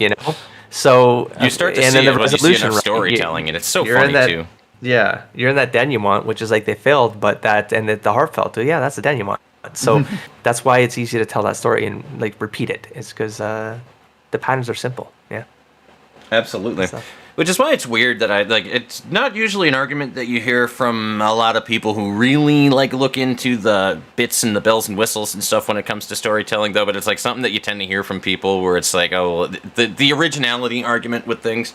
I'm like, no, I'm sorry, but I do genuinely and vehemently believe that certain things are structured in certain ways and certain patterns for a reason. Yeah. And they're understandable by you, which is why when we go into tropes, that's another thing that we'll touch on. Yeah. But go ahead, Ed, you have the wheel. That's why every movie ever made follows the hero's journey. It's such a good storytelling structure, and it works. It is, and it can be done good and bad, and that's what people don't understand. It can be done good and bad. It's not the fucking structure that's the problem. No. But with the character death thing, and actually, I thought of a good example of how it like implements into like gameplay for games, and then not just tabletop, like video games as well. You guys ever heard of a game called Fire Emblem, right? Kind of yes, I know where this is going. So Fire Emblem at first, they were just kind of a bunch of faceless armies, right? Pretty much. Yep. And because the thing about Fire Emblem, right, is you got classic mode and you got like casual mode, right? Casual is just your standard like tactical RPG, right? People die, oh fucking well. However, classic mode, people die. Most of the time, maybe if a key character dies, it'll make you restart. But like mostly anything's fair game. Like 90% of characters are fair game in classic mode, can be axed off, right? Story-wise, 80% of them probably. There's probably a couple of characters that will persist through the story mode. But other ones, when they die, right? Like they don't. It's got a level of permadeath on your waifus and husbandos. Yes. But my point is, right, is after a certain point they started giving the characters faces and personalities. You can actually listen to them conversate in the barracks and have conversations with each other, which builds tension to you as the player that I cannot let these people die because they have personality. They are fleshed out characters. They aren't just armies. They're not units. They're actual people. Which gives you more of an incentive to try and care about the characters that you are controlling around. Instead of like, it's a good way to do. I was gonna piggyback. Sorry, man, you keep on cutting out. I don't know if it's me. I'm on a delay. No, Yeah, you just don't want them to die. Be like, I'm going to sacrifice. It's not like chess where I say I'm sacrificing my pawn to get the bishop or something. No, it's more because it's like these characters have personalities, and I want to have these characters. So I want to see what kind of things they can do in the future, like how they interact with other characters. Mm-hmm. I want to keep them alive on a personal level. Absolutely, and then it depends too on how unforgiving you want to make the game too, because fucking difficulty is such a pain in the ass question to bring up when it comes to game design and topics, because nobody knows what they're talking about with it. But yeah, that's another episode. Me and X have totally talked about this in depth though about things. But yeah, I'm just gonna go with how unforgiving you want to make it. Like how easy it is to lose those characters can depend when it. Permadeath is a fun thing to fuck with. Yeah, that is a fun thing to fuck with. Oh, Jesus. Yeah, he's recently gotten into it, man. X has fallen into the rabbit hole. That's for another episode, probably talking 18 about. 18 hours in. 167 hours in. Oh god. But no, that's a story for another topic. Absolutely, difficulty is a whole topic that I have planned out for sure. Because what I was going with this, so basically, giving your characters personalities, but also keeping permadeath and having the story flow without them. Yeah. That's fine. Like that's good, right? Like, obviously, you need to keep a few of the main characters, because that's how the game will make you restart if a couple of them die. Like, if certain ones die. Even if some of them do die, they make you have to be like, they took an injury that they have to retire. So it makes sense that key characters who are taken out gameplay-wise are still showing up story-wise. Because you got the tier list of mandatory characters who are needed for both story and gameplay, characters that are only needed for story, and you got, like, just characters that aren't necessary, period. Those are like the tiers of like character archetypes like for story, in that kind of game, right? In Fire Emblem, right? Yeah, absolutely. But then you got like stuff like we said, Darkest Dungeon, like characters they're kind of like skeletons, right? Pretty much. Yep. You name them. You add a personal attachment to it anyway from the moment that you put a name on it. We've all seen that fucking clip from The Office. Yeah, you put your I snapped Steve in half. Now a part of you died. It's like especially with Reynald and Dismas. Out of all the names I touch, I will never touch those names. God damn. Oh my god, try hard. That is such a good concept too with DMing with that. That's why I noticed already Ed doesn't like leaving things up to dice rolls in Star and City. Thank fuck. He likes to let us role play it. Good. But where was I going with this now? But like, yeah, or like we're about to add another ping because I'm about to mention the Nuggets. Yep, I'm gonna bring it back to this anyway, so go for it. The Lobotomy Corp Nuggets. Ping, you name them, and you kind of like build like people go crazy with these, right? Mm-hmm. People go nuts about like do a deathless run for the Nuggets, and I almost succeeded. Remember that? I almost succeeded. People love employees. Like in Lobotomy Corporation, like more than the heroes from Darkest Dungeon. Yep. Yeah, they give like lore to their characters, which is cool. Mm-hmm. That's freaking cool, right? Right. I'm not even mad that you can reset and save them, right? Mm-hmm. However, back to Fire Emblem in the later games, add like a rewind mechanic. It's like, are you fucking kidding me? And I'm blankly staring like at my screen and be like, I shouldn't be able to rewind time. Like, this just kind of defeats the entire purpose. Not even, exactly. It's so out of character with, like, the way that the game works on top of it. Because, again, that worked in LC because it was literally a mechanic within the storyline. Like, that's the reason why you even succeeded to get the good ending of the game. Was because you did that so many fucking times on repeat until you got it right. Because eventually, you have to do the right one. That's the whole point of that story. With Fire Emblem, they also kind of explain it too. It's like, oh, it was just like Deus Ex Machina bullshit, where it's like, oh, you have this magic, you can rewind time a number of times per battle. It's like, it's like save scumming and doing that. Those are two different things. This isn't Prince of Persia: Sands of Time, okay? Where that's like literally something thrown in there. It seems like it just doesn't belong with the general theming of the game, though. Save scumming is different because you're just doing that on your own accord, but at the same time, you have to restart everything. It's not like you can go back a turn before someone died. You have to replay the whole thing. Yep. And so it's basically you're re-rolling the RNG you previously had, so it's not going to be the exact same run as you had last time, or at least it shouldn't be. But You have a lolly goddess in your brain, so you can reset time. Yeah, Three Houses. That's my one complaint about Three Houses so far. I've only done like one ending on Three Houses, but it's I have tried. I've never used it. Like I think I had one death happen in my run. I'm not gonna say who. Well, actually, I don't even remember. It was me, Dio. But yes, I think it was Ash. I think Ash bit the bullet for me in my first Three Houses playthrough. Beautiful. But yeah, pretty much. If you can create attachment for your characters, but also have serious stakes for your characters as well, that's perfect. Excellent. Yes. Like Fox, if you had like enough characters, you could like kill some of them. Like I said, you got the 3-tiered system, right? Yep. You got characters important for both gameplay and story. Characters that are important to story, and then you got just everyone else, pretty much. That would be awesome if you could do that, or if you had enough characters where you could do that. Yep. Fair enough. Yeah, my example too, that I was going to wind up bringing back to Elsie. So again, this is for the double check mark right here, and we're back at the every 10 minutes mentioning Project Moon Games thing. We're back up to snuff with that. But I was going to talk because I remember bringing this one up with Zen at one point with loss in general, right? Like one of my favorite ways that it has ever been incorporated in a gameplay sense for like loss and things, without like just an actual death or something that you feel it within the game more than anything. Okay, now we as gamers, right? Have you ever played XEI? Have you ever played Cry of Fear? Nope. I don't know how well you handle horror shooter games, but that is a game if you actually want to jump out of your screen, jump out of your skin rather. That is a game that still spooks the shit out of me. I don't even know why. It's something about the way that the graphics still look on the old Gold Source engine, I think. But that game, when you hit about like the 75% way through the storyline of the game, right? So because it's survival horror, with a shooter, you have guns, you have ammo, all this other stuff.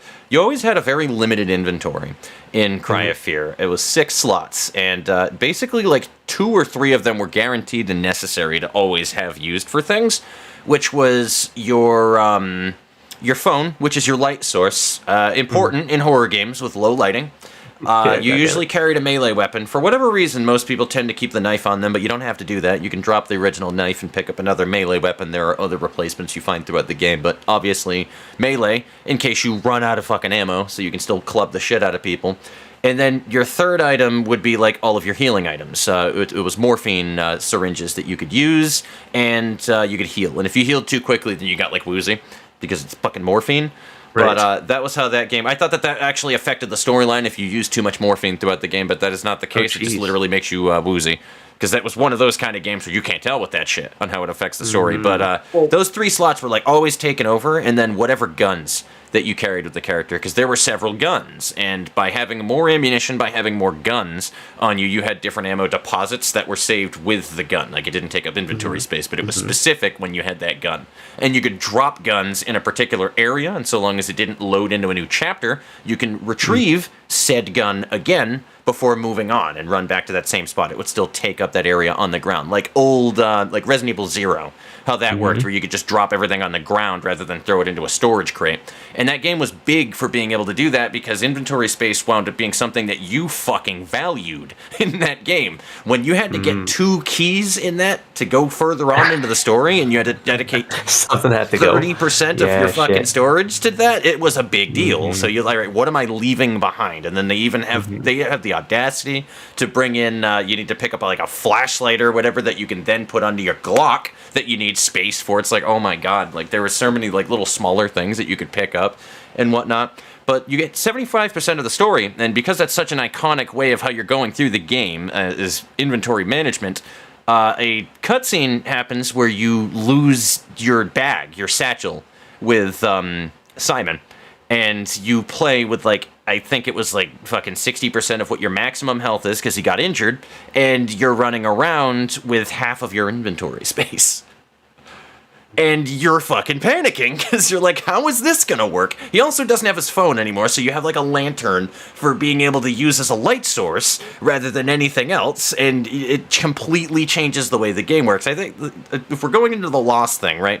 Because so many games love to completely be like, all right, we're gonna do something that just throws the player off their guard on something else and changes up the way of the gameplay. But they're awful about it. Again, with the LC thing, I don't remember what my exact example was, but I want to say it was the Price of Silence fight, Ed, where they like make everything timed, where that game you're used to taking your time, looking at every individual page that you have and all of your things that you need to do in the game. And then that fight is like, all right, cool, well, now you have 30 seconds to figure everything out. So the difference between that and why I love that little change in pace in Cry of Fear so much is because they actually kind of just alter the way the game works from that point onward, and all the items that you would need, you can seemingly get through. The game is actually balanced around you dropping, like, the lantern if you wanted to bring that key to a door, run back, grab the lantern again, and then go on with extra lanterns in front of you. Like, it's fucking terrifying, because that's the smartest thing for you to leave is your light source to open the door, but you're afraid to do it. Like, you know what I mean? Like, it's so well designed to do it, but the game does not expect you to carry 6 items like it did for the first 75% of the game. It's restructured to keep that pressure on you, and it's also still fresh. And so many game designers are so bad at being able to do these things, to design and custom tailor individual sections of the game to be able to do it. Cam, how you doing, my dude? How you doing? But yeah, that's really the one thing that I wanted to bring it back to right there when it comes to Lost, because you can use it as like a literal mechanic within the game, and then also just balance around it to make it still have impacting effects on the player, and just finely craft it for the situation too. You know, here's the one thing we were talking about how the game, like how the gameplay stuff incorporates with the story itself, right? Is that what you saying with all that? Because you know what I hate, and this is actually like something. This is a criticism I have with a game that everybody likes. Honestly, how fucking preachy Undertale gets when you try to kill something. Yep. Like that. Okay, like y'all can like Undertale, all right? That's like. I just think Undertale's too preachy with its message, and how the fact that like sparing stuff is a gameplay mechanic is a thing. They kind of like, yup, that's a thing you can do. You better do it. And the fan base turns to you, and they're like, yup, you better do it. And no, that's fair. I mean, it's meant to make you feel bad, but you don't want it to be preachy though at the same exact time, because I can't personally do a genocide run. I've spoken about that shit before. I can't. I do not have it in me. I am way too much of an empath to do that shit. So I won't do it. Oh, Undyne was the breaking point anyway in that game, where you're really, if you don't feel like a piece of shit by the time that you hit Undyne, then you actually are exhibiting like psychopathic qualities at that point. Gosh. That point was supposed to make you feel like a piece of shit. Oh my god. But Undertale is too preachy with that. Yeah, I think. I mean, if you're already detached though from the immersion, Ed, though, that's a different thing entirely. Right. That doesn't mean it just meant that you got detached from that point. The game is the game, and that's I'm on my fifth genocide speedrun so far in a row. But that's how I look at that one, man. Because like shit, because. Well, that goes back to I love talking about that character in general so much, too. Like, Undyne literally is just, without a doubt, like, the best fucking character in that game. I'm sorry, but just literally the most well-written character. Holy shit. When you actually kind of just break it down and you're like, damn, dude, like, this character literally is the hero, the protagonist, the actual protagonist of this game. That is like the whole entire point, like the whole loving anime, the anime protagonist, and then the fact that she literally, like, the fact that you have to run away during the first time that you do the fight if you're going through, if you're trying to do, not No Mercy, but what is it called, Pacifist, and you have to run away from her because it's the only thing logically that you can do, because she's going to pursue you because she takes her job that fucking seriously, but she's not going to murder you because she literally refuses to murder. Like, that being an established thing with that character, just refuses to commit murder. Never in any way, shape, or form. Everything just, like, happens to kind of glance over your character. For example, there's, like, the pressure there. She's chasing you down, but refuses to kill the character. Refuses to kill Frisk throughout that. And you're like, damn, that's crazy, man. Like, when you actually kind of just look at that in reverse, and then you get, like, the meeting scene in the house later on where it's like, all right, yeah, you know what? You're pissing me off. We're figuring this out right now. Like, I think that was just one of the craziest things in general that I had seen in a game for some reason, and I just don't know why. Like, I'm gonna just fangasm over that for a minute, though, but just, throws her weapon off to the side when you're just like, nah, I'm just gonna, Yeah. So, like, you really have no killing intent in you. I can't kill you. Like, I know what this means when you wind up getting down to Asgore at this point, because he's not gonna fucking stop, but I can't kill you because that would be murder at that point. Like, it's that whole entire fucking exchange in that game, dude, I was like, damn. But yeah, absolutely. It had moments. That game had moments, and it goes back to early in this podcast, the whole talk about, is it the game or an experience, right? You have to sign up for one of those with that game, and that's, I think, the meta behind the pacifist versus genocide, right? Is to go the genocide path. It's like, this is just a game. Yeah, but that's the meta commentary of the game. Like, they're very much self-aware to some degree. Like, it's like, do you think this is just a game? I'm sure that they make fun of it. Yeah, for that reasoning. They even make fun of you on the genocide if you're just like watching it on YouTube. There's a comment Flowey makes. He's like, and then there's those sickos who just watch it instead. Yep. But yeah, no, I went the Yahtzee route with it, man, where it's like, I did one run, I did the fucking perfect pacifist run, and I have not touched the game since because I want to leave my file untainted. Tainted. By the way, Ghost called me a psychopath in chat. Yes. No, that game was just phenomenal in that regard. Was it overhyped? Abso-fucking-lutely, but it's like, it probably was like the first really good game that released in such a long time, especially with like younger people.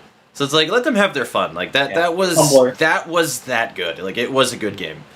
The music score, some people love to shit on it. I tell them, go fuck yourself, because that game still to this day is one of the only games that I have ever seen that has a key signature change, or a time signature change rather, in the middle of the song where it turns into a waltz halfway through it and then moves right back over to something else. Like, I've never seen a game incorporate a time signature change to change the flow of the song.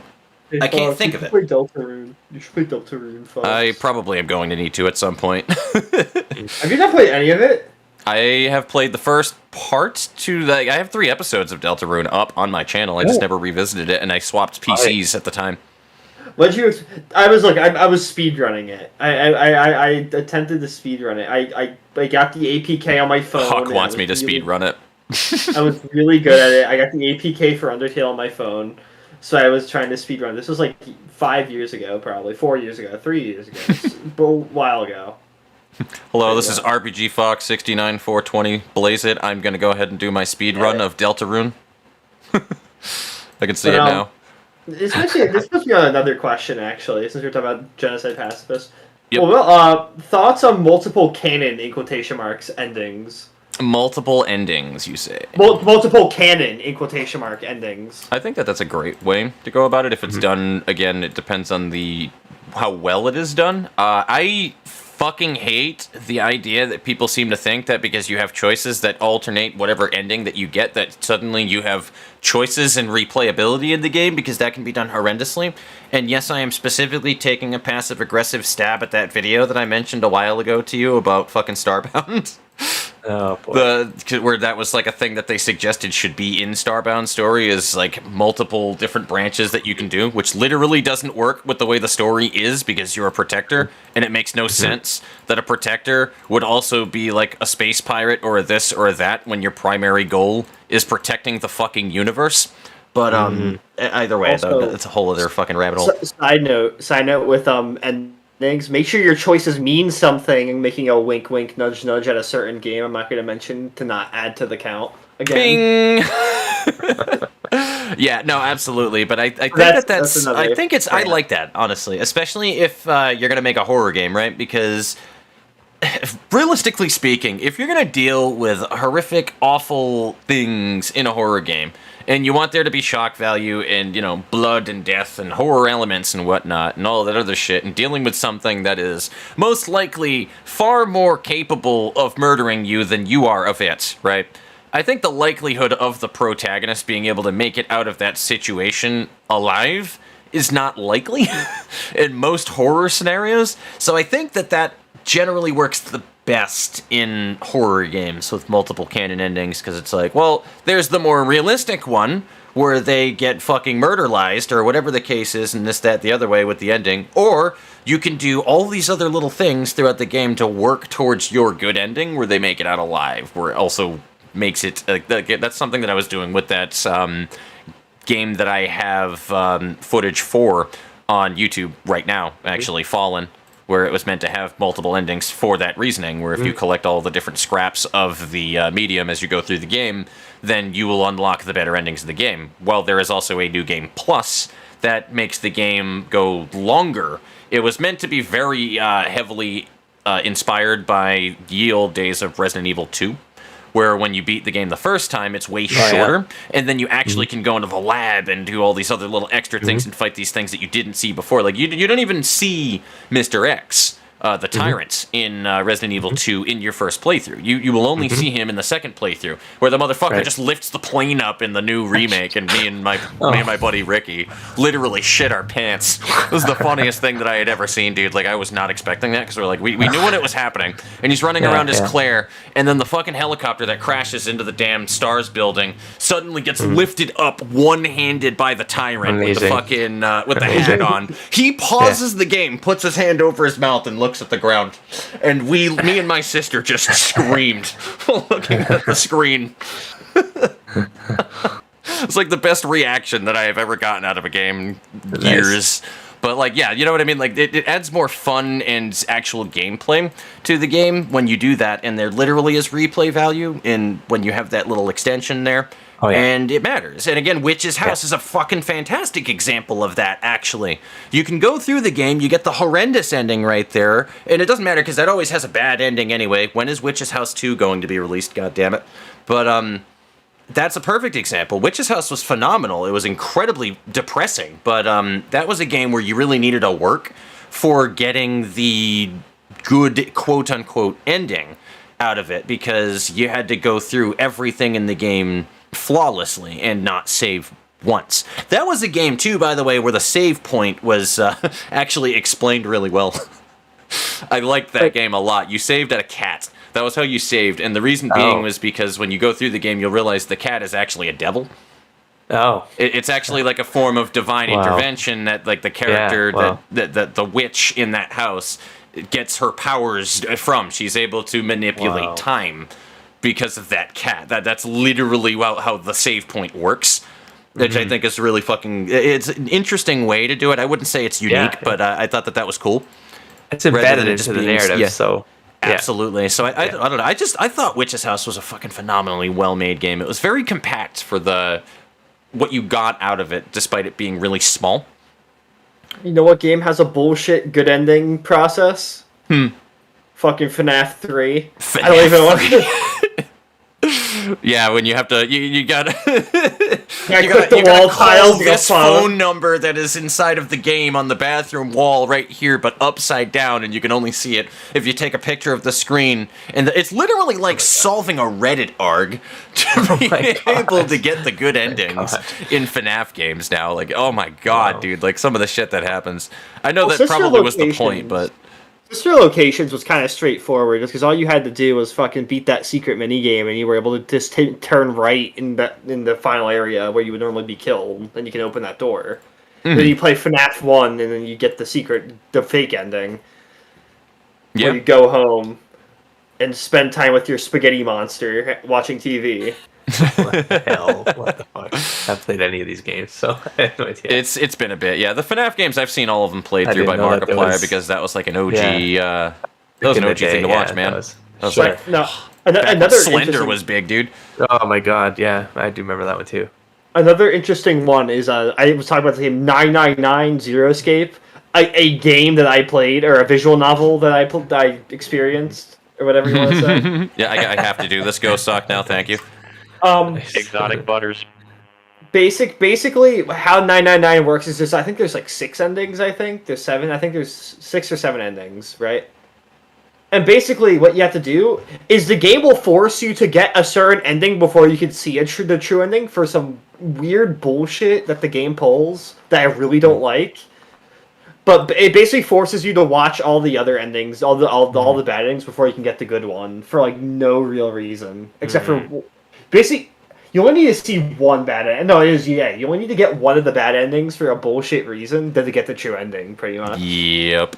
It doesn't really... It's not really straightforward to tell you which one it is until you get the real ending, and it doesn't let you finish it because you don't have the certain thing from the other ending.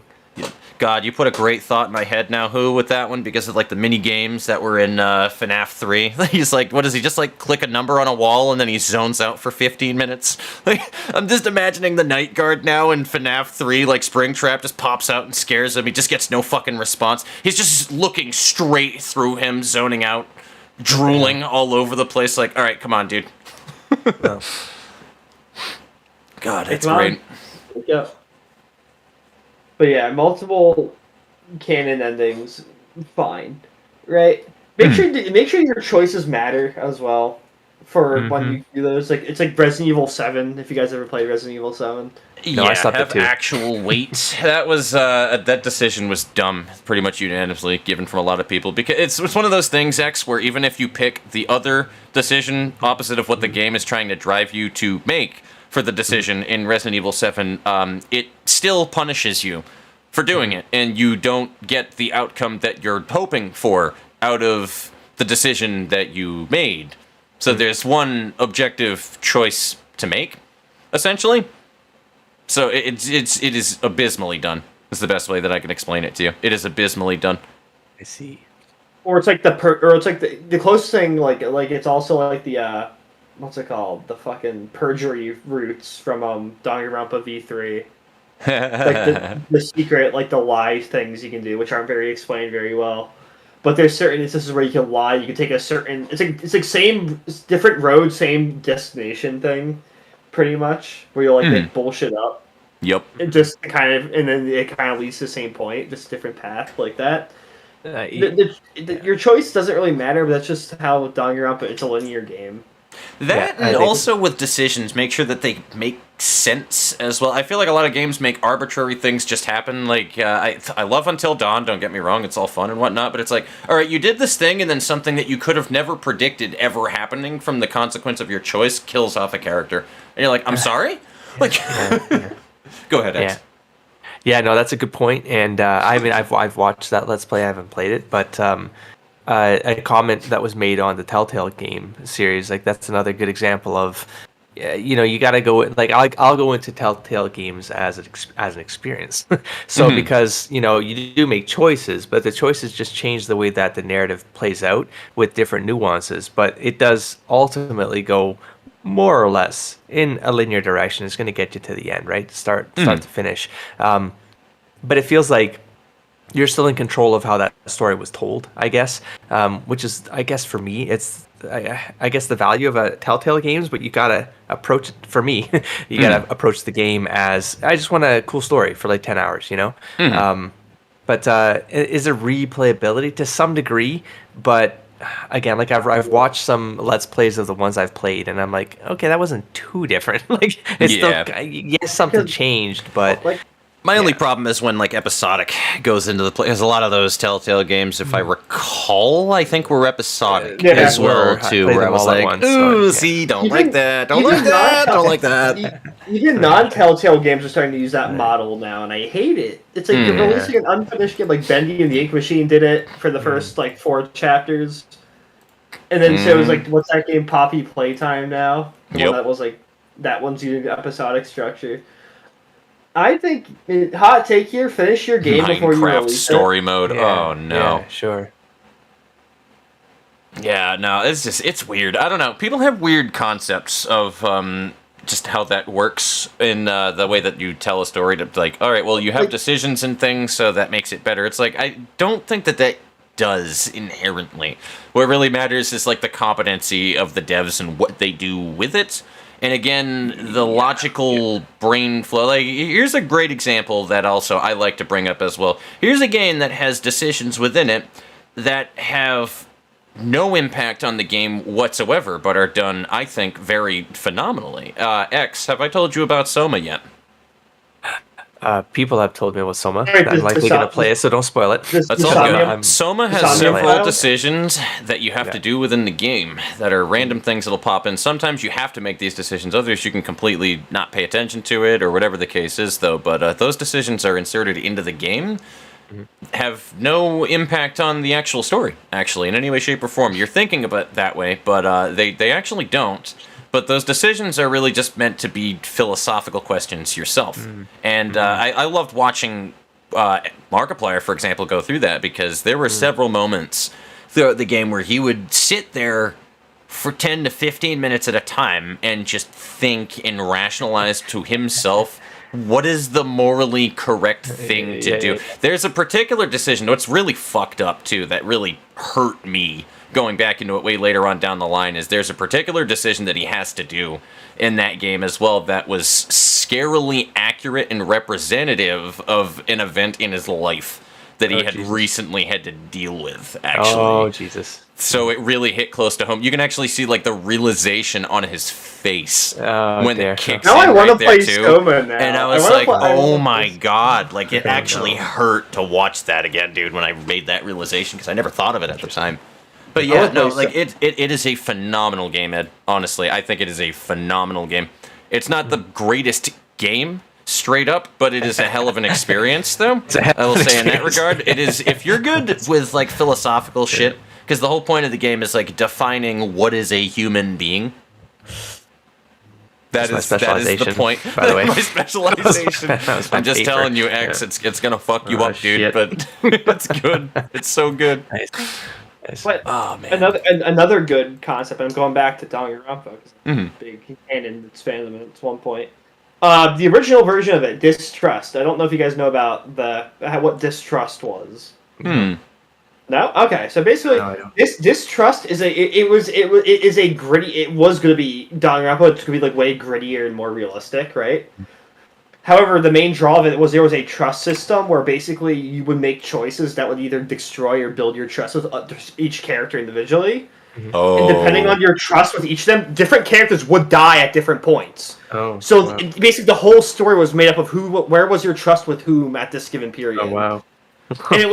And that would have been super cool, but that would have taken a million years to make, though, because you have to account for like every single combination of things. There were still 16 characters. Yup, and that's always the rough thing with decisions too, because you can only go so far with that shit before it's like you can't the logic feasibly put that in a game and code it in a reasonable amount of time.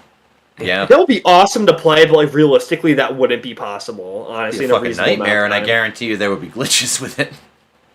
Like, I would love to play that, honestly. I would love to play that. There's one game I'd like to design, and it's 100% built on a consequence engine or a narrative path engine that is so complex that is going to break people who try to get every scenario. Because, like, for me, like, it's the amusing nature of just people who get addicted to something and then play it and they deconstruct all of it. There's wiki pages everywhere, right?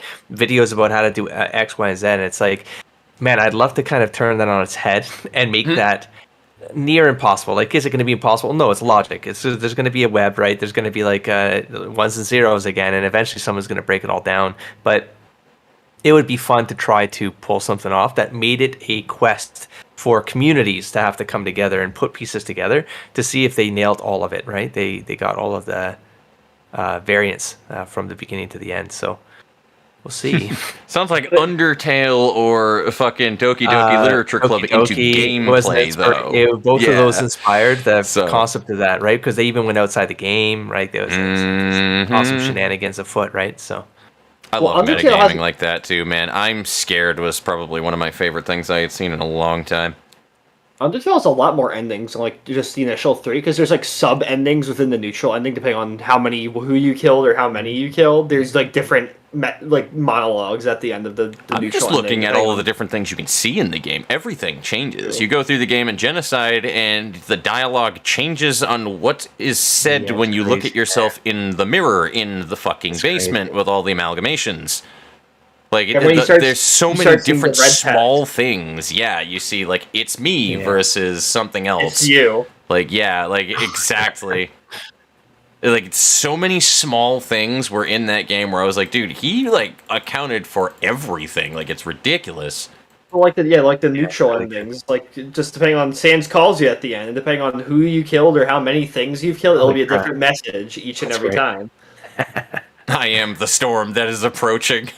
So, like, you could go through and just kill only Papyrus for some reason. You get a different message from if you went through and only killed, like, Undyne or something. You would get a different message. My money is on the gambling legend Al Gattucci, Morsha. That's who will win. But, no, I love that, though. Like, that kind of fucking concept is great. I'm going to push the topic forward, though, really quick here. So, one thing that we didn't actually touch is story or gameplay, personally, do you guys think is more important? To you personally. That's the thing. There's going to be some overlap we're going to get into, but let's just pretend that the question is that straightforward. What is more important to you, story or gameplay? My emotions say story, but my logical brain says gameplay for a game. Honestly, my heart. If we're talking about story. The grounds of like a game specifically, I'm gonna have to go with the gameplay side of it. But again, there's a deeper conversation to be had here. But if I had to pick one over. My heart says story, but my brain says gameplay. I mean, gameplay can be so bad that it impacts the story. Exactly. Can the story be so bad that it impacts the gameplay, though? Because really good gameplay, I feel like I could disconnect myself from the story because I wouldn't care. I would just. Because Library of Ruina exists. Because the story, the fun thing about a story, and this is why I don't want to touch the story when I'm making the video about Library of Ruina later on, which, by the way, ding, ding, ding, 10. Bro, I don't even want to touch the story because, like, it generally is more of a subjective thing. And the only one point that I wanted to bring was the decision. And I probably will bring that up in the actual breaking down of the analysis later on down the line because I think the decision was really ham-fisted still. But beyond that, like, oh, hello, Frey. What's going on, my dude? Yeah. But, like, when it comes to... Yeah, where was I going with that one, though? We were talking about... Okay, gameplay versus story. The ham-fisted Library of Ruina decision is what you were saying. Yeah, it was something... I had a point, and I completely lost it. Curse you, ADHD brain. Curse you. What did you say right before this? Ed, jog my memory. I said that's why you play games like Library of Ruina, because the gameplay isn't very good, but the story that's makes true. up for Yes, it. that's what it was. I was going to say, you can choose whether or not you want to engage with a story. You cannot do that the other way around with the gameplay, necessarily. I mean, I guess you can and be detached from the game and be like, all right, I just want the next bit of the story. But you have to go through the gameplay anyway to do it. And that's why I think that is more importantly, personally. Story. Yeah, so more on like a physical hands-on. Obviously, it is not that fucking straightforward with like the gameplay versus story argument, but that's how I look at it personally. And you can have many games where you don't even really touch the story so much. I mean... Doom's story was quite literally in Doom 2. Demons killed your bunny. Yes. And you want to murder them. That was the game's story. That's why you're in hell with Doom Guy punching demons in the face. Because they killed your bunny rabbit. It's so stupid, but it's like a fucking, like, it's a motivation to do it. Like, you know what I mean? Yeah.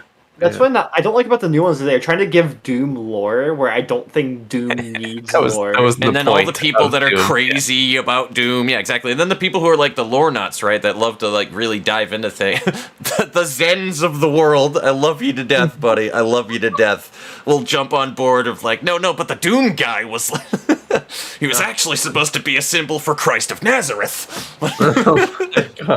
But like, no, like for real, I feel that because I've had people talk about Doom like that before to me, and I'm like, I don't look at it that way though. I just look at it as, hey, this game is really fun to just pop in for like an hour and just punch the shit out of demons and chainsaw them in half. But yeah, no, I feel that entirely though. But that's my take of it for that regard. Is gameplay will always kind of trump in terms of just the game itself. If you're trying to make something that's more artsy, though, that's where things can kind of overflow both ways. But you can't just outright neglect the gameplay on the pretense that it can't just be unengaged with, unless there's just a storybook mode. Visual novels, yeah, yes. Right. It's like if you sign up for the experience in the game, I still feel like I got a bit of a weakness to like story. If the story is cool and I want to know what it's like, but yeah, it goes back to that point though. If the game, you still have to engage with whatever the gameplay is, even if it's like how it clicks through a visual novel. It's like the pacing needs to be part of a quote unquote game. You know, the pacing is the most important thing. This is the biggest thing. Okay, 11. This is the biggest thing that we're really been trying to pull into and trying to think of. Is like the pacing is not good. in Library of Ruina. And I think that's like the biggest problem that we have with it personally, really, is because like the gameplay is really convoluted with it, which winds up making things pan and pad out really long in between story bits. And like by the time I reach the end of the game, I should never at the end of a game when they're trying to really pull everything that they have and tie together the story, be completely detached for it and have people on my stream as guests telling me how to go through the gameplay and do the fights and walking me through it as I'm skimming the text at the end of the game because I'm that detached from it. That should never happen. Pacing had already broke it. Man. Like, you know what I mean? Like, I was already gone. I was checked out at that point. You've lost me, and I am no longer engaged with the story. And that, in the end, was a decision that I made, sure. But I think, in general, pretty much everybody that I have talked to, that has happened to them. That is a reality that happens for them going through the game, because it drags for so long with things. And I don't know, man. It's such a weird thing. I have so many different points that I will be bringing up when we get to that video, but yeah, pacing is a big one. It is a major thing. You need to keep people engrossed with things, and I think it's just the game lasts for too long is one of the bigger things too. Way too many hours required to get through. That can happen. That can happen. I mean, I want to try to stick on that topic of like the consequence engines and decisions making and the agency of the player to like change the plot. I mean, say what you will about the BioWare games. I mean, they did do well, like in terms of keeping consistency, especially through the trilogy. Was it like, could it have been more granular? Well, yeah, of course, but that would have been massive. Like these games were already big. The trilogy was already big. They were big at the time anyway when they came out. I don't think that they did particularly horrible until 100%. They started hitting like the Inquisitions and Andromedas. But I mean, and then they got too long to bringing it back to your final point, right? Or the last point you made, which is like, there's a point though where it gets. There's the pacing of some of that storytelling breaks your investment in the story, and then there's a cutscene, and now I'm kind of back, but then you have to do that grind again, and it's like so and there's a balance there that too. The gameplay now becomes what's piggybacking everything. When you have the long breaks between the story that you're there for, that you're invested in, that you really want to see, that's when people pay attention to the gameplay. How solid is the gameplay aspect of the game? How good is your gameplay loop? Because if it's good enough where you can play that game and you're enjoying when you're in a fucking RPG fight, right? Like, you know what I mean? And you like the moment-to-moment gameplay, you don't care that it takes 5 hours to your next cutscene. Doesn't feel that bad. But continue. It's almost like it's kind of like a vacation away from the narrative, and you're playing a game again, right? But you've kind of like you're like, no, but the game is fun, right? And then you're gonna wait.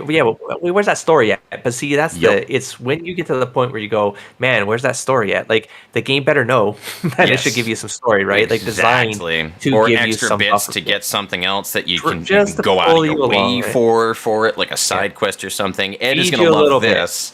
But I say that is one thing that Persona, I think, is really good at, actually. And that's a big thing that Yahtzee made a video on just recently, why he really enjoys that game, is because it does so many different things that you're flip-flopping in between with. He doesn't like any of the individual things that make Persona. He doesn't like RPGs, he doesn't like anime, and he doesn't like slice of life. But he likes Persona.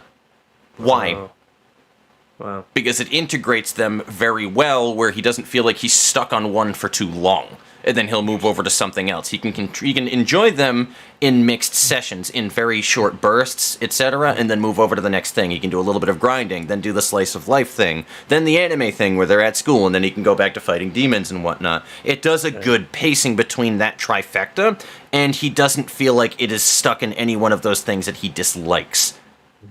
I think Persona does a very good job of that. It's a great way that you can get somebody who doesn't give a shit about any of those things to enjoy the full product. I'm so excited for the PC ports for 3 and 5 Royal.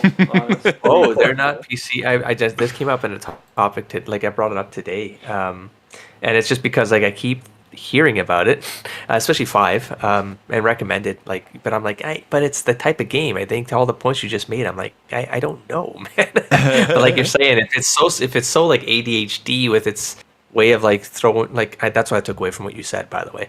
But it kind of throws you away through these micro experiences that make for a bigger whole, and so it's an experience again, even though it's a bunch of little maybe micro games and that. I don't know. I'm kind of interpreting, right? But is it long, right? Because if it's a super long game, Okay. Well, let me check because I finished Persona 4 Golden. I haven't really touched it since. So let me check my playtime on my Persona 4. Yep. And when we say long, is it are you invested in it equally through the entire experience? Okay. I cried during this game. There was one point I cried. It was one of those kind of games, yeah. It hit hard, but yeah, no, it was. I think that was a good series. That I still have yet to dive into it, but it's only because once I sink my teeth into it, you go. That's it. That's it. Yeah. I've told Fox like, you should stream it, and then he's like, no. I think that I have thought the same. Fox, like when I keep hearing about Persona, I'm like, why isn't this on the RPG Fox channel? Like, I understand. Like, he would kill this game. Like, it's part of your. It also requires me to do it all while I'm on camera. Like, you know what I mean? And if there is off camera, it'd be like grindy, and then I'm like, I'd rather play it in my own time. If it's something that has a lot of time investment to it, that's one of the main reasons why I don't like doing it. Or if it's something that I can play off camera and you're not missing that much. Like, I could do that with Darkest Dungeon and it wouldn't be that detrimental, you know? I can do that in No Man's Sky and it's not that detrimental. You don't need to see the every moment-to-moment gameplay while I'm playing those games, so I don't mind it. But then I tell Fox about the Necrodancer DLC, he jumps on that shit. Like, I'll probably be streaming that immediately as soon as I get it, to be honest with you. It'll be the first stream that I do with Chelsea. It also has co-op, too, so. Oh, hell yes. Online co-op. Darkest Dungeon, baby. I have 83 hours on Persona 4 Golden for my first playthrough. Was 83 hours. Oh, hell yeah. Yeah, it took a while, but there was DLC for Necrodancer, baby. Oh, I love it. Crypt of the Necrodancer was finally, the Persona 5 fans could finally play Persona 5. Finally. Excellent. You know what I need to actually revisit? You know, speaking of games and stuff that I had streamed and that I had played, I need to get back to Dark Cloud, man. I wanted to do a playthrough on my channel a while ago for funsies, and I need to do that, because, damn, Dark Cloud is so good. Oh my god, that is such a good game. That was way ahead of its time. Holy shit. That's a great example, too, by the way, games of mixing together genres that you wouldn't think would go together, but it works well. It's like part town builder and RPG, like dungeon crawler RPG. That is how Dark Cloud works. Like, the whole point of the game is you're salvaging pieces of the cities that were destroyed by what is the Dark Genie, the ultimate big bad that you need to fight at the end of the game, and you're rebuilding the world that he has destroyed and trying to bring it back through the power of the fairies. That's the whole point of that game. So, like, you're literally building it from the scratch and trying to talk with villagers on how they want their town, their like, homes to be and all this. Like, it's so cool. So it's like Honey Pop, how it's part dating sim, part Connect 4. Exactly, and it kind of just weirdly works, too. The thing, though, like I say, is like it's so well because, and here's a big thing with game design. I'm going to go on a little bit of a tear here away from the story writing thing, but one thing I think that goes big into, you might hate this, X, but like the objectiveness of how well a game is done, how well a game is made, right? Like what I usually try to grade things on, like how decent of a game is how effective that it is, right? Obviously, it's not just as simple as you just need to trim the fat and this, that, or whatever. That doesn't work in every situation as an end-all, be-all for things. But I think whatever that you have put into a game, it tends to be a much better experience with people when you just get to the point with it. Doom was as good as a game as it was back in the day because it got to the point. It put a gun in your hands and told you, shoot that guy over there. You didn't ask questions, and you went into it, and you went into a gameplay. You fell into the loop of how it is. You knew what the premise was. Exactly. Right. You knew what it was. That's right. And I think that is something that's kind of lost in RPGs sometimes, especially, too. Because, like, they want to add in a bunch of these different things, and you say, all right, cool, the world is your oyster. You can craft, you can this, you can fight this, you can do this, side quests, this, that, yeah. It's not as cohesive as it could be in a lot of RPGs. And why I love Dark Cloud so much is because it kind of trims a lot of that with things. Like, you have a food and a water system, right? Or specifically the water system, which would be arbitrary and annoying in most things. It'd be like a durability system, which it also has a durability system, by the way. But the reason why it works so well in that game is because inventory management is what ties into that stuff. It's not, you can buy 99 fucking repair powders and they take up no inventory space and you can just buy it with your infinite money that you have after a certain point in the game. No, you have extremely limited inventory space, so you kind of have to, like, figure out how many powders am I going to bring into this dungeon run, how far do I expect on going in, do I have a backup plan to get out in case I start losing characters, is it a limited stage where I'm stuck to using a character that I don't usually use in the game, so they're very weak, versus everybody else and I haven't upgraded their weapons. Like, there are so many other systems that go into Dark Cloud with the dungeon crawling system where you need to ration off how your inventory works and what items that you have to go through it, because it is relevant when you're going through the game. It doesn't feel like it's a chore when you have to repair your fucking weapon every 5 minutes, or when you have to feed the character some water because you're running out of water. Like, it actually, there's systems that are in play that don't feel like a chore. They're actually a point between the actual moment-to-moment gameplay. And that is something that, again, was so ahead of its time when that game released. It was an original PS2 game, like one of the original first ones that came out with the PS2. Like early PS2 time, that is. Not like one of the, like, not with Final Fantasy X. But you know what I mean by that. But it just was so ahead of its time on that regard, because it just had so many systems in it that weren't, I guess, erroneous, just extra, just in there for the sake of being in there. I mean, it was an RPG with a bloody fucking repairing system for durability that mattered. You know what I mean? How many RPGs do you play with durability where it actually is not just stupid and a waste of your fucking time? Fire Emblem. Yeah. But it was so good, though. I loved it. So it was efficient in that regard, I would say. It has features in it that complement other features within it, without just like, oh, well, we have a shooter game, so because guns have limited ammo, we have to limit your ammunition supply, even though it does nothing to complement gameplay. Yeah. There's just so many things like that. That's why I sort of install infinite inventory when, if it's not a survival game, can you please not make me spend half an hour to an hour going back to town to unload, to go back to the part of the map that I was doing the story thing. I mean, it completely derailed like my momentum and my attachment to whatever the hell I was doing. Because now it's like, what was I doing? I don't fucking know. You gotta wait to do the thing. 2 hours ago. But you my wait bags 5 seconds to craft something in Starbound when you're making a bench. Why do you have to wait for the bar to fill up when you're crafting something in Starbound? No, just make it instant. Stop.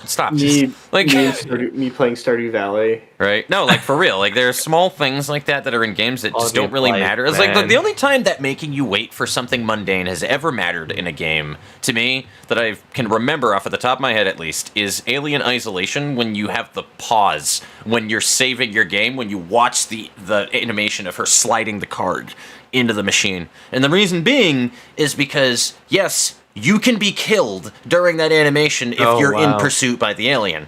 It's to stop you from doing that. Right. To being running away from an alien and then save and then, alright, cool. He will fucking murder your face off. That is one of the only times where making you wait for something actually had an impact in a game where I'm like, that's terrifying. I didn't even know it was a thing that could happen. I just was assuming that the game designers just made it willy-nilly until one time I was watching somebody play the game and then they just got fucking stabbed from behind. And I was like, oh my god, that's a thing that can happen. Holy shit. That's awesome. See, it can be done right. I don't get me wrong. Like, I'm not shitting on the limited inventory, right? But it's so rare. It's the exception rather than the rule, though. Yeah, if you got the 6 slots, you got to throw out a lantern. That's important to the gameplay element. That's the loop, man. But it's when it's not the loop, man. I can't. Like, whether that's durability, whether that's inventory space, to some degree, Starbound with the food element, right? It's like, just like food doesn't do much until you get Frackin' Universe and it gives you buffs, and you're like, okay, that makes sense now. Yeah, like, there's a reason to I'm like, but yeah, if I just want to adventure, I don't want to think about that I bring carrots, that I bring cake, that I exactly. And then more often than not, what you wind up doing too is you get yourself killed so that you can refill your food bar. Like, you're underground. There's something that you can dive into for lava. You're like, fuck it, I don't have anything on me. Like, 30%. I got 1,000. Who cares? I know nothing about Starbound, guys. It just makes you fucking hungry randomly at times. You know what I mean? It's Terraria with a hunger bar. Literally, the elemental swords is a cooling fan not to die. I don't even like Terraria. Yeah, it's okay. Terraria was shit. Don't worry about it. We're not shitting on it because we don't like the game. I think Fox is up with me. Like, the game is fun. Fucking universe is awesome fun. But there's just certain parts of it where you're like, why? I'd probably would have done this different. When we have to go back after we spent a whole entire week preparing to go onto a gas giant planet, and then we go onto it and realize that there was one other aspect of it that we didn't account for, and then we realize that we have to craft 10 other things to be able to get the EVP pack that we need to be able to go into the gas giant, so that we don't fucking die and have to deal with burning damage, to deal with the ghosts that are also on the same thing. That was bullshit. This sounds awful. How do you guys like this game? Because when you get through it, it's fine. Because there's a through line, and there is a way you're supposed to get through it. Ed, is one problem. There is a way that is designed that you're supposed to be able to go through to survive on these planets, and when you figure it out, it's fine. The problem is they give you way too much freedom for it, and they do not explain it well. It is Library of Ruina all over again, 12. So. It is just like that in that regard. Like there is a clear thing that you need to do for the most part. At least it's not in everything in fucking LOR though. But like, it just doesn't tell you any of it. And then when you think that you have it figured out, sometimes you're like, oh no, well I forgot to account for this thing, and it's usually something really fucking mundane and basic. Like, or you gotta stack something, or you gotta. You only learn if you like die, but man, to get to that point where you die, we're not talking about like an hour or two, like we're talking. Or you can do that. Use a custom race that doesn't need to eat or breathe. You're right. Yeah. Like, no, absolutely. But it happens though, and you're like, why? Why is it like this? Do you think we should go to another question? Oh, absolutely. So that's totally fine. That's totally fine. We're going a little off topic here anyway, but that's fine. So story versus gameplay, we went through that. But all right, let's go to the character tropes now too. I was about to say, you read my mind. Yeah. Character tropes is a fun one right there. This is something that we can go into the anime side of things too, because there's a very clear overlap with that. I think a better one would be personal rules. I think would be a better one. Yeah, we've kind of touched on the we'll go through that. Yeah. So. Yeah. What are your rules? What are your general rules for writing, regardless of the story type and genre? Who wants to go first? I would like to know X's answer to this, honestly. Yeah, sure. Because I know that you do this kind of shit a lot. Very formulaic, and for over a decade, I've been working on something called a narrative patterns framework. So I'm going to try not to go down that rabbit hole right now and keep it very surface level. But it's effectively like breaking up a story into parts. Because I'm a programmer and I'm very proficient in agile methodology and stuff like that. For those of you who aren't familiar with that, it's just ways of like, again, I'm trying to. Very high level here, modularizing things so that they're consumable by the people who, like, the ideas are consumable by the people who have to execute on it. But even on an individual level, story writing, or if you're a GM, like putting campaigns together, it gets intimidating. And so how do you make something less intimidating? You break it into smaller parts. And the smaller parts then they're easy to execute on, very logically, very sequentially. So for me, as I break, there's 24 lines, and then each 3 of those is what I call a schema, and the schema makes up part of a pattern, and then that's your Act 1, Act 2A, Act 2B, and Act 3. And so once I have all that broken down, it's just like one line needs to explain what that moment is in the narrative construction there, and then I can just take, I can't figure out pattern 1, I can't figure out any of Act 1, but I kind of know the end part of Act 2, well, what's the 3 pieces in there I need to write, right? And then I start scaffolding out just the ideas. Like, I'm not writing yet, but everything is just modularizing the idea execution to the point where now I have enough in one of those pieces, and then I can write a scene around it, or 2 scenes, or a couple pages, or whatever the case might be. Or a book. Yeah. What's that? Or a book. So anything. And the whole thing with this kind of pattern that I have, it's kind of an algorithm. It is mathematical. It is, you can plug in page numbers, you can plug in word count, you can plug in anything. I've assessed a lot of media, minutes in a movie versus episodes in a television series, comics, how many comics are in a trade. I've done all those tests. I've got spreadsheets upon spreadsheets because I wanted to get to the bottom of what makes a story pattern memorable. It's been from an oral tradition standpoint to modern Hollywood cinema. There are beats that are there for a reason. There's times to do things, and those are the things that stick with us. Why? Because they happen. There's a certain storytelling tradition behind the rule of threes, the power of circles and rings, bringing things back around, and all of these things allow you to be able to, when you know where all those pieces are, you no longer, your story are the pieces of the story, and you'll eventually get to formulating the final story, but it's not intimidating to think about the entire project or the game. Like, I've done this to video games now, right?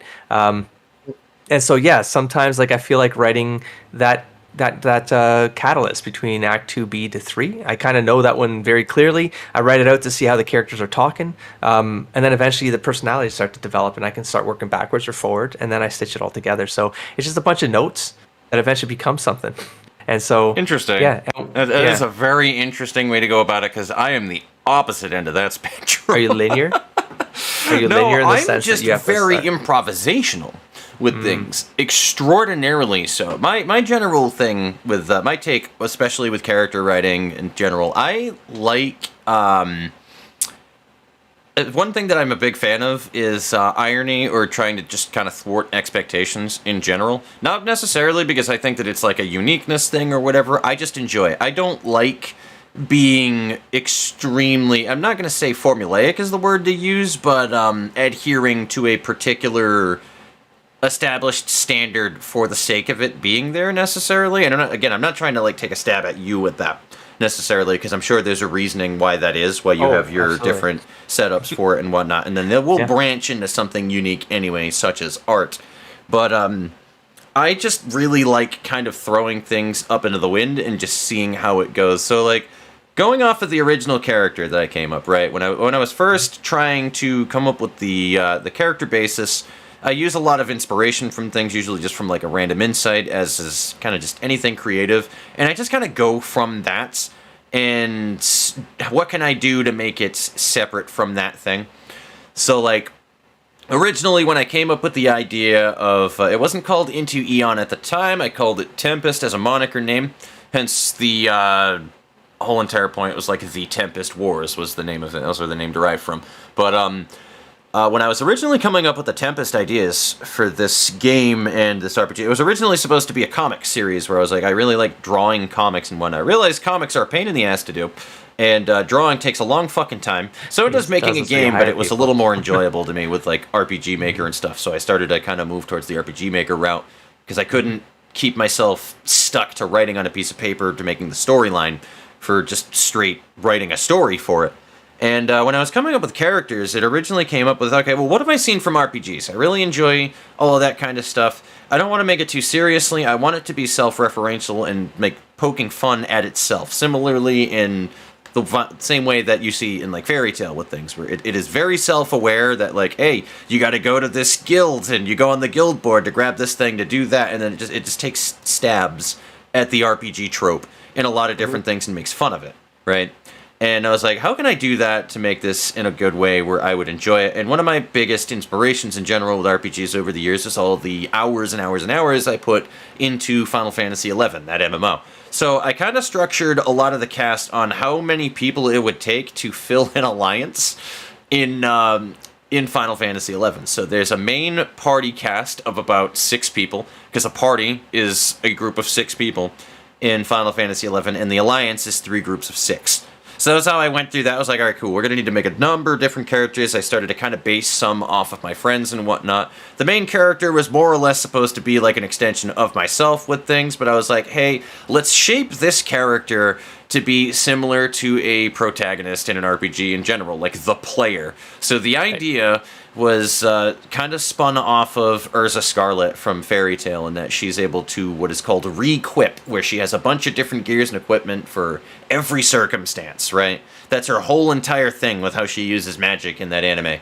And it was based off of that idea where it's like, well, what if he could change between several different like sets of armor, sets of weapons and stuff like that he had, to be more versatile? And that was where it went through, because like as an RPG, you know, you're going to be changing your weapon, you'll change your gear and this and that as you go further on to fix the thing. Like, you never really had anything personalized for him. That has since changed with Cain Valstein, and he does have more personalized shit, and a lot of his weapons are actually themed musically, because he's more just designed after myself now rather than anything else. But Cain Valstein still has the same swapping of his weapons and whatnot, and it just kind of shaped his personality like mine, where he's stoic, he's straight-faced, he's the person that kind of he's the leader of his main group and whatnot, so he kind of has to have that level of authority to himself, but I didn't want him to be super boring. So I was like, okay, so what can we do to make him more, this is where the ideas start coming from. So I was like, all right, we have a through line on the type of character that we need. He's going to be the straight man of the group. How can we break that? All right, so he's going to have, obviously, somebody who is a foil of himself, the polar opposite, which is Vela Delaki, his partner in crime, who is going to be a fuck the rules, I'm going to do what I want kind of character that just flies by the seat of her pants, that he constantly needs to, brings out his straight man demeanor and whatnot is where you would see that. And then he has these number of little quirks that will just break his straight man persona, where he'll just like crack a joke that you might not expect that comes out of him, but it's done in a very straight-faced way. Or my original idea that I had was he's like fucking obsessed with pie for some reason. Like he just really loves whenever that you were to just you go into like an inn or something like that, though he would just be practically childlike when it comes to sweets and whatnot. And that was where I started off with that one, and it just goes from there, and I started to design the actual character background from that point, from just random insights that I will get throughout the day. All right, cool. Well, what about his family? Does he have any family? Well, no, so he is going to wind up being an orphan child. What other relations does he have? It's going to be with his partner in crime, Vela. Let's say that he had an old childhood friend that's supposed to be a lost love kind of character that is also within the series. Cool, did that, started to build off of how that character would go, and then it just kind of webs out from that, if that makes sense. So in short, I just kind of come up with really random things based off of shit that I've seen and just random insights, usually while I'm going throughout my mundane day, and then I will add to it and then kind of sand it down over time to make it more efficient or have it more of an idea on to making the character just more compelling, I suppose. Yeah. And then you will come up with other certain circumstances. Like, I have so many different random events from all the characters in this RPG that I don't even know where they would pop up in the chronology in the story in any way, shape, or form. Like, I have a whole background behind every character that was ever important to the main character's love interests, which is Naomi Takama, which, hilariously, the 3 characters I've listed are the only ones with last names. But, her whole entire, like, I have so much shit designed on, like, how she is such a powerhouse of a character, because she is, like, borderline Mary Sue, to be honest with you. She is just borderline Mary Sue, because she is just that fucking insanely overpowered of a character. But there are a number of different fucking problems with that character, like, holy shit. So many different mental problems with her. But, yeah, it's really weird. Like, trying to come up with that, too, is a weird thing in general. Because, again, it was also meant to be high fantasy. So I was like, okay, we can have some overpowered characters in here. Her being, like, one of the strongest, which is, ironically, not the protagonist. The protagonist, the other thing that I love doing, too, is I don't like really powerful protags. I just like just a dude who just knows how to get shit done, for the most part. Somebody who seems more down to earth and normal. Somebody was talking a while ago about, like, morally gray characters, and I think that the best way that I can say that is there's a reason why a lot of people's favorite Transformer is Sidewinder. I think morally gray is fucking great. Also, the Punisher is a great example of moral gray. Who's a fucking Sidewinder? I've never heard of that. Sidewinder's great, dude. He's one of the best fucking Transformers to ever exist. He kind of flip-flops sides, just as whoever benefits him. It's the best way to say it. But he's not, like, evil, but he's also not good. Like, he's not going to do what he can to do the right thing, but by the same exact standpoint, he still has morals and things he won't do. So, like, when it winds up benefiting him more, he will help out the Autobots or vice versa. This is kind of how his character has always been. He just flip-flops and does whatever the fuck that he wants. So, that's the best way that I can say that one. But, no, that's just how my fucking story writing rules go. But go ahead, Ed. Okay, so here's what I do, right? Step 1, you want to make sure you are fully fleshing out all of your characters. First off, ignorance and stupidity are not the same thing when it comes to characters. Mm-hmm. Characters are not always stupid if they don't know something. They are just ignorant or just don't know it. That doesn't mean they're dumb at all. Mm-hmm. Because that's the thing I notice a lot, is that people... I see usually, like, characters are stupid. Like, they have no... Some people are just regular people that are just ignorant of some things, like, that are higher than them. Mm-hmm. That's the first thing. Second thing, swearing needs to be used sparingly. Because if you say fuck in every fucking sentence you say, it starts to fucking lose its meaning. You get what I fucking mean? Like, absolutely, I am very big offender of this. Very big offender of this. But because cursing is a very powerful thing, right? Use it sparingly, and it shall get your emotion across and whatever emotion you want a character to be feeling. It's basically like a golden ticket of just, it's like amplifying your emotions, like plugging an amp in, right? And it just multiplying the emotion by like 100 or 10 or whatever number you want to say. That's making sure that every character has a arc and just kind of does something, contributes to the story in some sort of way. Because at that point, you're better off combining characters. Fair. On some things, because if a character serves no real purpose and it could be implemented into another character, maybe you want to do that. You're gonna be like, oh, but I like the character. Well, you'll like certain parts of them. Put them into this person and see what happens. Fair enough. I'm also terrible at writing dialogue. I'm gonna say that's just me personally. That's why Frey does it for me. Frey writes all my dialogue. I write like all the narration, descriptors, everything pretty much. So Frey so it's Chekhov's character. I was gonna say that before. Yeah, basically the Chekhov revolver of character writing. Yeah. Yeah, make sure they do something. Make sure, because what's the point of them being a character in your story if they're not gonna do anything? Pretty much. Right. Yep. What else do I have? What else? It's like I know how I have like certain quirks in my brain. I just don't know how to describe them. Right. I guess it's to make sure there's proper motivations in place. Like, why are they doing this? Pretty much is the question. It's like what incentive does your character have to do what they need to do? Why does the villain have an incentive to do what they're doing? Like, make sure there's a reason behind everything, right? Because if things are done haphazardly and for no reason, it creates a sense in the character they are when they're not supposed to. Like, if they're chaotic when they're not really supposed to be, it creates a sense of chaos. Oh, absolutely. Make sure there's a purpose. Make sure you swearing sparingly. Make sure your characters have something to do. Well, that's not always true, but yeah. I also didn't even go over like kind of a rules thing. I went over a different point entirely when I was going over mine. But go ahead and continue, Ed.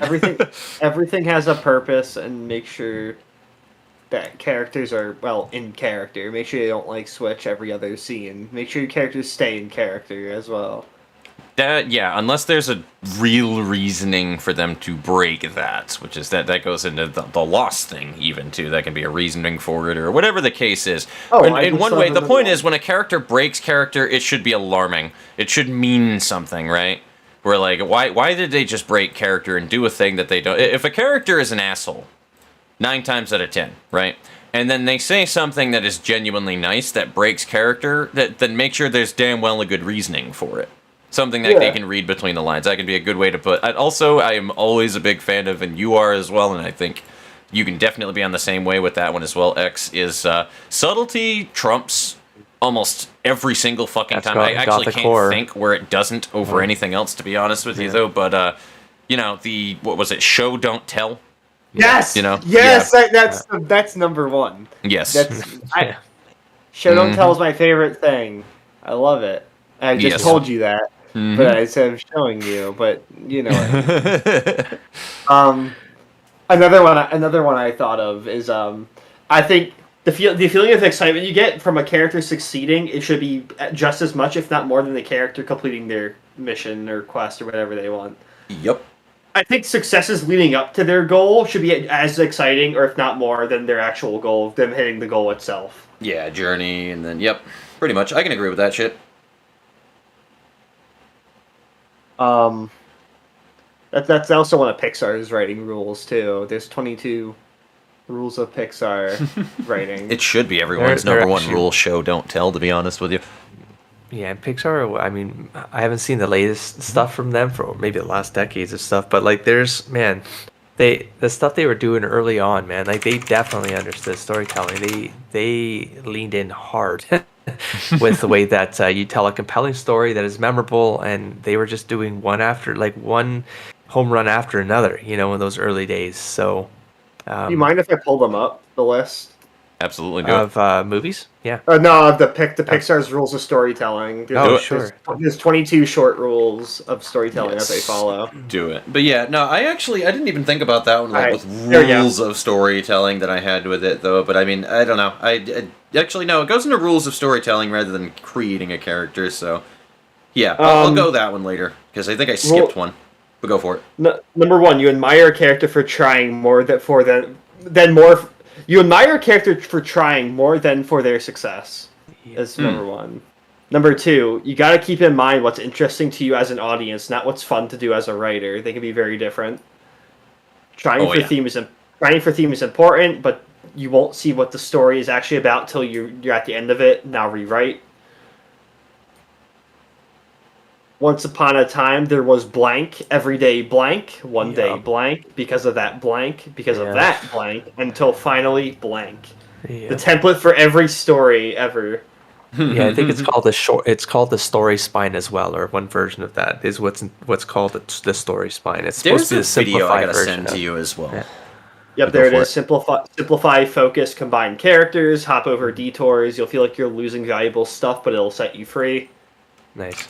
What is your character good at, comfortable with? Throw the polar opposite at them, challenge them. How do they deal? That's Act 2. Mm-hmm. Come up with your ending before you figure out your middle. Seriously, endings are the hard. You'll get yours working up front. Yeah. Finish your story. Let go, even if it's not perfect. If in an ideal world you would have both, but move on. Do better next time. Nice. When you're stuck, make a list of what wouldn't happen next. Lots of times the material to get you unstuck will show up.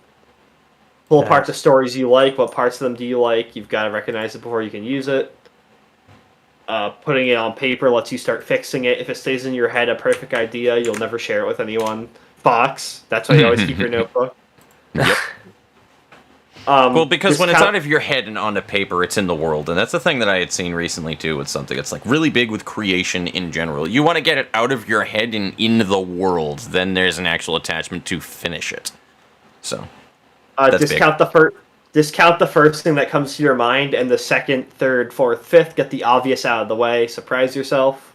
If your character's options, passive / malleable, might seem likable to you as you write, but it's poison to the audience.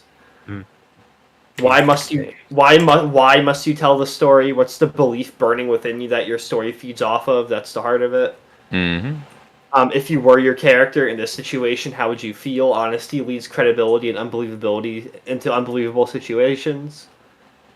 What are the stakes? Give us reasons to root for your character. What happens if they don't succeed? Stack the odds against. No work is ever wasted. If it's not working, let go and move on. It'll come back around to be useful later. You have to know yourself. The difference between doing your best and fussing. Story is testing, not refining. Coincidences get characters into trouble are great. Coincidences to get them out are cheating. Love that one personally. That's a good one. Deus Ex Machina to get people in. Okay, not out now. It's a one-way street. Yep. Take a building block of a movie you dislike. How'd you rearrange them into what you do like? Nice. Oh yes, that's a good one right there. Identify with your situation. Characters can't just write cool. What would make you act that way? What's the essence of your story? Most economically telling of it. If you know that, you can build out from there. And then that's all 22. Hell yeah. No, that's some good shit then right there. I like that a lot. I sent a video to Give No Fox. When you guys have a moment, I definitely would say watch that after the stream. When you have time. Yeah, I've seen this one. But that is very good one. That is a good, it solid... Simplifies. Yeah, it simplifies a lot of the way to just think about the thing you're trying to work through. So it summarized almost that list from Pixar there. This guy's very good at summarizing. He basically used that spine we were talking about, to be honest with you. But yeah. This is like... Go ahead. No, I thought we were done with this. It's all good. I was going to bring it all together because the three of us talked about three very different parts of creating a story, right? So there's my position was the framework so that ideas can get put somewhere and you're not really tied to any single part of it. You get to think about the pieces before the pieces come together. Fox brought together conceptualizing the characters and the character personalities being part of what drives the motivations that then will define the story and how does it fit into the framework. And then yours, which is like the rules, the rules of how to then put the pieces together inside that framework. So I think we accidentally all touched on three wrote a different story. parts. Yes. I think the ironic thing about that, man, was that worked out better than answering the question properly, and I didn't even think about that until you brought that together. That was as you were talking. I was weird. Like, yeah. Holy shit! No, that's really weird. This is the lovely thing about improv, by the way, is you get that would never happen on a script. That would never happen on a script. Oh man, I love it. So there you go. Good shit, man. No, I was going with the process, character creation process. Oh yeah, absolutely. If there's more shit that you want to add into that one, though, absolutely. And I know where I'd start. I'd start with their wants and needs, right? Because everybody has wants and almost everybody, not everything, because robots are a special case. But that's for me specifically. It laughs to myself. Basically, so your characters have wants and needs, obviously, right? So you look at that and you say, okay, what kind of character can we use in this situation? So you start by looking at archetypes and stereotypes, right? Not archetypes, and you kind of like build a base around there. It's like maybe you want someone who's a little bit cool-headed, so maybe we'll make him like, he has some general intelligence. He's not like stupid though. He's just maybe a little bit ignorant and a little bit arrogant of himself too, right? Maybe he has appreciation for his family and friends, but he's just kind of, just in the background kind of, and he's very like a very muted person, not literally mute. He's very quiet, probably. This is like my process. Like I'm actually like going through it and coming up with something on the fly. Maybe he's a little bit quiet. Like, he's a little bit quiet. He likes his family. He wants to achieve his goal, but he has connections too. However, he in the intelligence department he is lacking, but it does have a lot of street smarts though. So I build mine all around the character's needs and wants / what kind of character would make what kind of character achieving the needs and wants. How would they? What kind of person would do that? What kind of goals would they have, and how would they go about it and make it interesting? And obviously, you combine traits too. Like you don't have all people don't fall into like 4 categories. Like the Myers-Briggs test wants you to believe. It's more people are more complicated than that. That's right.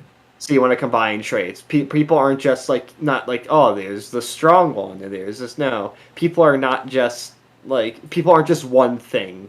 People are a multitude of things, so you want to keep that in mind when making your character. Starting with an archetype isn't bad as a template, but taking bits and pieces from, like I said, like taking bits and pieces from, steal like an artist.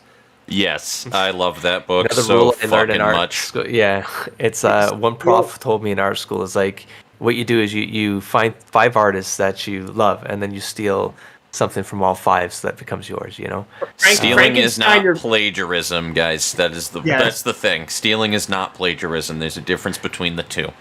Frankenstein your character, honestly. Like, pull out traits you like from other characters. Which you saw with my process when I was talking about like inspirations that I had with it. It's something that I never had a problem with. Because that's one of my biggest pet peeves I had heard from so many people with things is when you hear the bullshit argument. And now I don't even acknowledge the argument anymore. But like this isn't original, or the thing not being original argument that you hear from people. I'm like, number one, nothing is original. Everything is borrowed from something. Right. No matter if you go far enough down the hole, it is borrowed from something tangible. Period. That is how it is. If it were completely original, you would have nothing. It would actually be awful, I think, if it were original, because you wouldn't have anything to base it off of. I got it. And here's the thing, like I take it an extra step because based on how much shit I've read at this point and studied, it's not only that nothing is original. Like I literally believe this at this point, that there's a subconscious I guess fueling of these primal ideas that then fuel how stories are told, and they are intuitively well loved by us. Certain patterns are well loved by us. Stories sink in more than others. It's for me at this point. I feel like it's like that. Like animals have that like instinct collective unconscious. Thing. You know what I'm saying? Like they won't walk off a ledge. Like they understand gravity before they've ever fallen off of a ledge and discovered gravity. And that's like a bestial, or they know how to fly. Like a bird will know how to follow rivers in order to fly certain paths or something like that. Like there's certain instincts that animals have, and I'm like, man, I think the human instinct is it's these narrative signals that have passed on, and somehow as we go from like infant learning language, and then the way we just learn things like in that infancy into like the young childhood, I think shit gets wired, man. It's not just it's already wired; it's just getting triggered, and we just adapt into expecting certain archetypes, expecting certain beats, Yeah. So, and then to just touch what on matters is just the implementation of it. Once again, the implementation, and to comment on something that Ed said, right? It's not that archetypes are wrong. Like you have to understand what archetype you're actually writing to. Like it's not. Don't say you can't write to an archetype because you don't want to be boring and repetitious. No, you're going to be anyways, accidentally. Yeah. So you might as well be in control of that. Find out, like, are you going to be writing a tough guy? Okay, so figure out what that means, and now put the traits around that and make it different, right? It's how you execute on the tough guy, and maybe the tough guy's interaction with the smart guy, right? Like, what's the dynamic there? Well, there's probably one. You brought up your female character being the power trope or power fantasy. Like, there's ways to that plays off of the hero in some way. But you got to find out, like, are they at odds though? Are they opposite parts of that spectrum, so that they can, when you get into a scene with them together, and you're writing out dialogue, I promise you, dialogue is way easier to write when you have two characters that don't like each other, right? Oh yeah, it is. So, it is. Actually. So, or if there's some level of just. I don't know if contingency is the word, but yeah, exactly. Because you got your My Hero Academia, you got your Midoriya, and you got your Bakugo. Like yes, they're rivals, but they're both kind of quote unquote heroes. They're still on the hero side. But how do you make that intriguing and energetic and dramatic? Well, because that rivalry built, they're opposites. They're opposites in some fashion. They're opposites, but they're still aiming for the same thing. Well, that's amazing from a character deconstruction perspective. Oh, it's fucking fun to do that kind of shit. I love breaking that shit down so much, man. Oh, it's so good. That is just such a good topic to have right there, man. Oh. It's a rabbit hole for me. Oh, absolutely. Did you want to add anything else to that, by the way, X, with the process with making a character? Would you say that you basically covered it when you originally went through your point before when you were talking about like the wireframing and shit? I think the wireframing is just so I know what the story. Like I generally have the character figured out before I start the wireframe. It's like that would come as a first step. It's just for me, it's more like, well, sometimes I don't have all the characters, but I have the ones that are going to fit into that wireframe. Yeah, you know what and you need. I know enough about what the dynamic needs to be clear of what they can trigger, what they can repair. Like there's got to be enough pieces there with the characters on the table. And the dynamics that are going to get me the scaffold, like that are going to build up the scaffolding of that framework. But sometimes, like I've had plans where characters weren't supposed to die, and they died. And there were characters that I absolutely intended for them to die as part of the narrative. And as I wrote, I was like, that's not working anymore. Like it's just the story was not going in a way where I could kill them and make it reasonable to the story. And so they survived, right? Yep. So that's the part of that whole, like, don't get attached to anything. Just start writing. You'll find surprises halfway through. There'll be surprises, and then you kind of have to pivot along the way and make it make sense until it's like the Pixar comment there, right? You can surprise yourself sometimes as you go. Absolutely. I don't know. I've always been a sucker for just improvising things because it just works for me somehow. I don't know how to really explain it other than that. It just works well. So it works way better than just scripting things too heavily. Sometimes I have to, though, because otherwise I just go on a complete fucking ADHD tear about things popping in between 9 different topics. So sometimes I have to script things like, a video.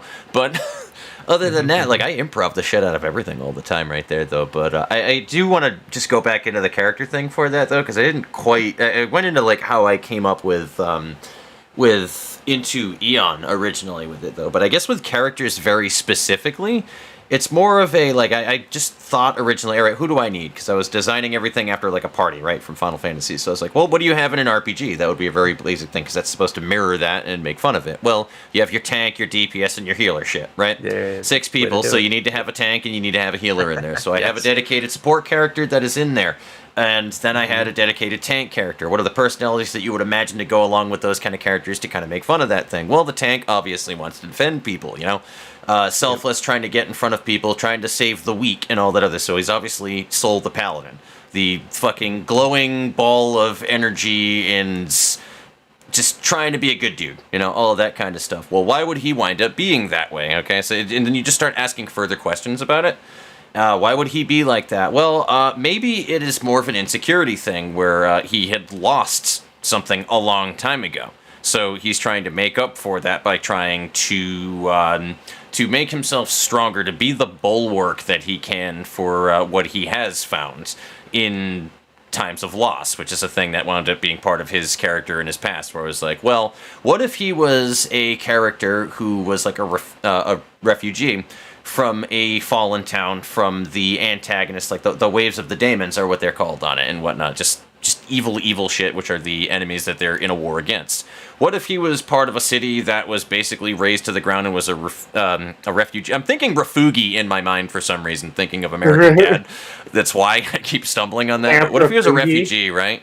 And the whole, in the chronology of the Azeris timeline, there were a number of, there are races in this world, by the way, too. They're not literally the same way that, like, races would work in our world, necessarily. They're more of, like, they branched from 3 original, ancient races of people that just existed when, the world was made for whatever reason, and they just kind of think of it as like a mutation. It's the best way that I can explain it. That's how other races were kind of brought into being, which take a number of different aspects of their ancestors into question. But like the Nari are supposed to be just, you know, they're humans. They're strong. They're not quite so potent with magical capabilities, but they are like one of the stronger races that exist physically, and they make for it that way. They're more the ones that are in droves, that are in the front lines defending from the daemons, because they're just kind of stalwart and proud in doing so. They're kind of like dwarves,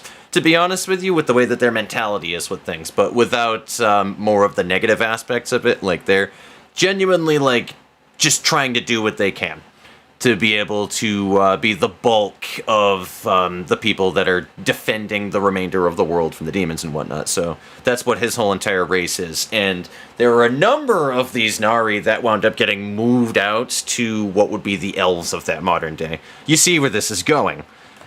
They are outsiders to the elves. So it kind of led him to have like more of a really inside relation with 2 other particular elves that were sisters. And those 2 characters wound up being his outlet of, I want to protect them, which led to that personality. This wound up being filled out much later on down the line, though, but like, I just start asking questions further on beyond that. It's like, all right, cool, we have that. Well, how can I go further down the rabbit hole on this insecurity of his to want to defend people and whatnot? All right, cool. Now and then we can go into the spine of a story for going with the arc with the character.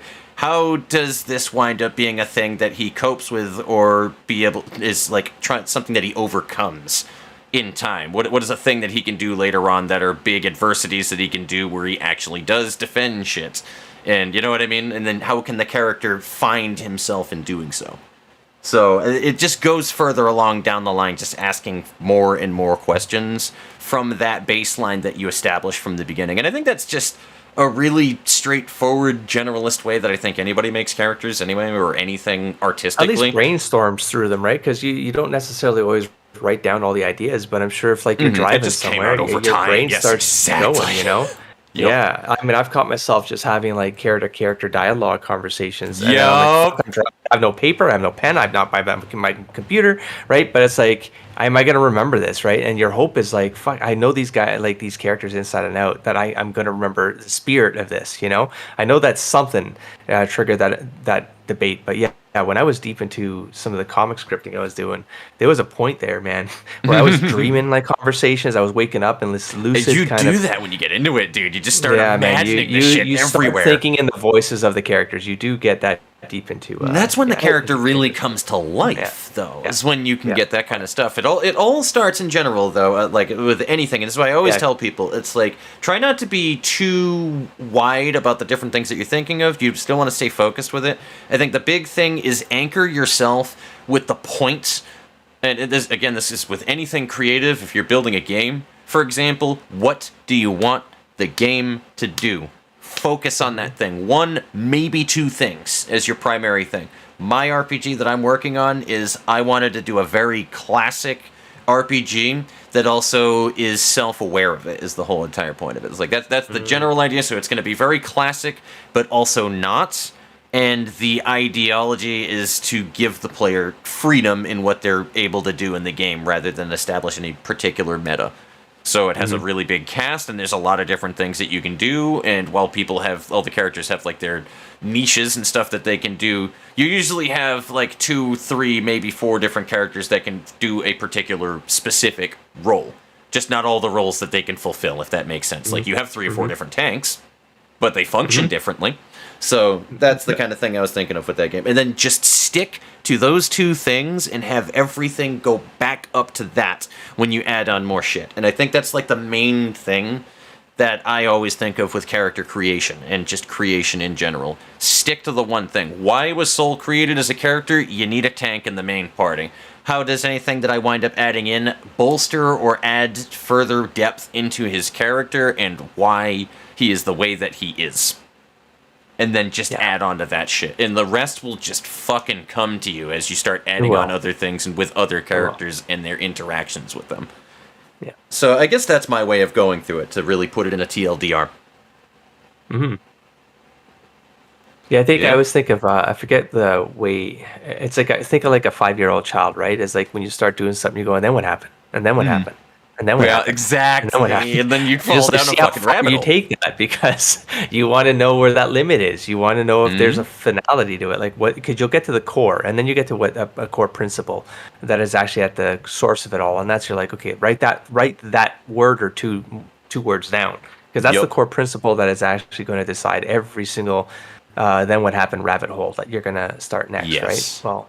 Yeah, you don't have to. And take that's the important thing that I suck with too, is figuring out how much of that should you obscure. So you're familiar with this, X, with programming. I forget what the words are specifically for it, but it was like the 4 principles, object orientation principles, or 5 or whatever. And one of them is abstraction, which is obscuring stuff that you don't need to be showing, to just make it act as it is function. For example, you don't need to know how a phone works to know that if you hit the button down at the bottom that is the big circle, it's going to go to the home screen. That is abstraction. Like, you know what I mean? Like that kind of thing. That's the thing that I suck with the most when it comes to story writing, is knowing exactly how much should be shown to be able to make a through line for the storyline with shit. And I guess it works better for me in terms of a game to be able to do it, though, but it's like I never know like what is enough to be able to do it. And because I just ask so many deep questions about the, like, I know how gravity works in my fucking world and the actual like world physics and this and that and the other thing and how things interact with each other. I don't need to tell people this shit.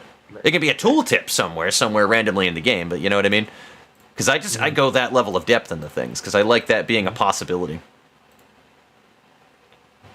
It's just that, you know, if you're going to bring that stuff, that kind of lore out in a story, it's got like that expositionary lore, like it better be for something. Like the only time you should be telling stuff about the lore, in my opinion, talking about the lore part of things, when it's just a kind of this diatribe, it needs to be like, that better be important by the end of Act 2. Like there's going to be some catalyst moment. So, like, they were talking about gravity back when they started on this adventure through the woods, and it feels like a throwaway, but then later on it's going to be, oh shit, that blurb about gravity is going to matter right now because it's like, oh some shit, maneuver this is, that's going to get on that. affected by light elemental magic. How the fuck is that a case? We're in this region, that doesn't make sense. And then that can lead over to an arc where you find out that there was a cave over there that leads to the shrine of Ultima, the goddess of light. It's got to drive. It's actually a thing that they do. But yeah, like I love that kind of concept though in general. That does make there's so many ways that you can go about it. It tells the tell part of it, which is the accidental slippage, is when you go into, especially if you love world building, and you're like, I want to talk about the world because it's so awesome, you know? That's why games will put it in codexes. They're not important. If you read it, maybe you'll get some extra details in it, right? Or a side quest or something, but... Yeah, the importance of a tell that becomes a show is because it felt like a tell, but then it became a show. It's like later on, it's like, oh, remember that thing we told you about? Yeah, well... Here's the thing, we're going to show you how it was valuable, you know. Exactly, and then it makes it adds value to those little extra things too, because like I think that's a big thing that a lot of people kind of like miss in games sometimes too. Because like if you add those little extra bits, especially if they're really enthralled with the story and the world building, it's like, well, now you've added value to wanting to do that side storyline to kill 6 fucking slimes in a random area, because now they're gonna get a little tidbit of something of information, like a little nugget of something that could be useful. It could not be useful, but it adds value for them to want to go out and do it in a way.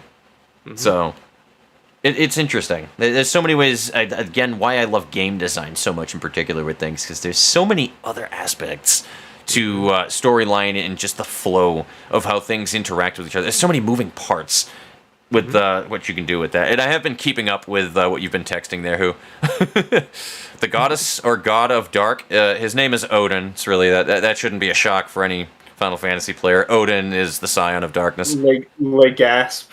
Yeah. Yes, and he can Zantetsuken, if that's what your question is. He can instant death your party. Late gasp. Yeah, explain the molecular structure of your world. I'll wait. Explain to me how molecules fucking work. Right. It's less of, that's the thing too, when you think of like all of that kind of shit too. It's like it could never end, man. Like it's crazy. There are several different magical energies that are in the game though. There's elemental magic, which is in everything, and then there's ionic energy, which is specifically that of the scions, and it is something that can't be tapped into by human beings. Except unless you're a descendant. So there is such a thing as too much, however, but I'm not saying you're crossing that line. I just think it's all good. There's a point. You just opened the fucking floodgates is all, so now I'm just throwing shit at you to confuse you because it's funny. But it's all It all started with Magicules. Wasn't that an actual thing? Magicules? Wasn't that in an anime?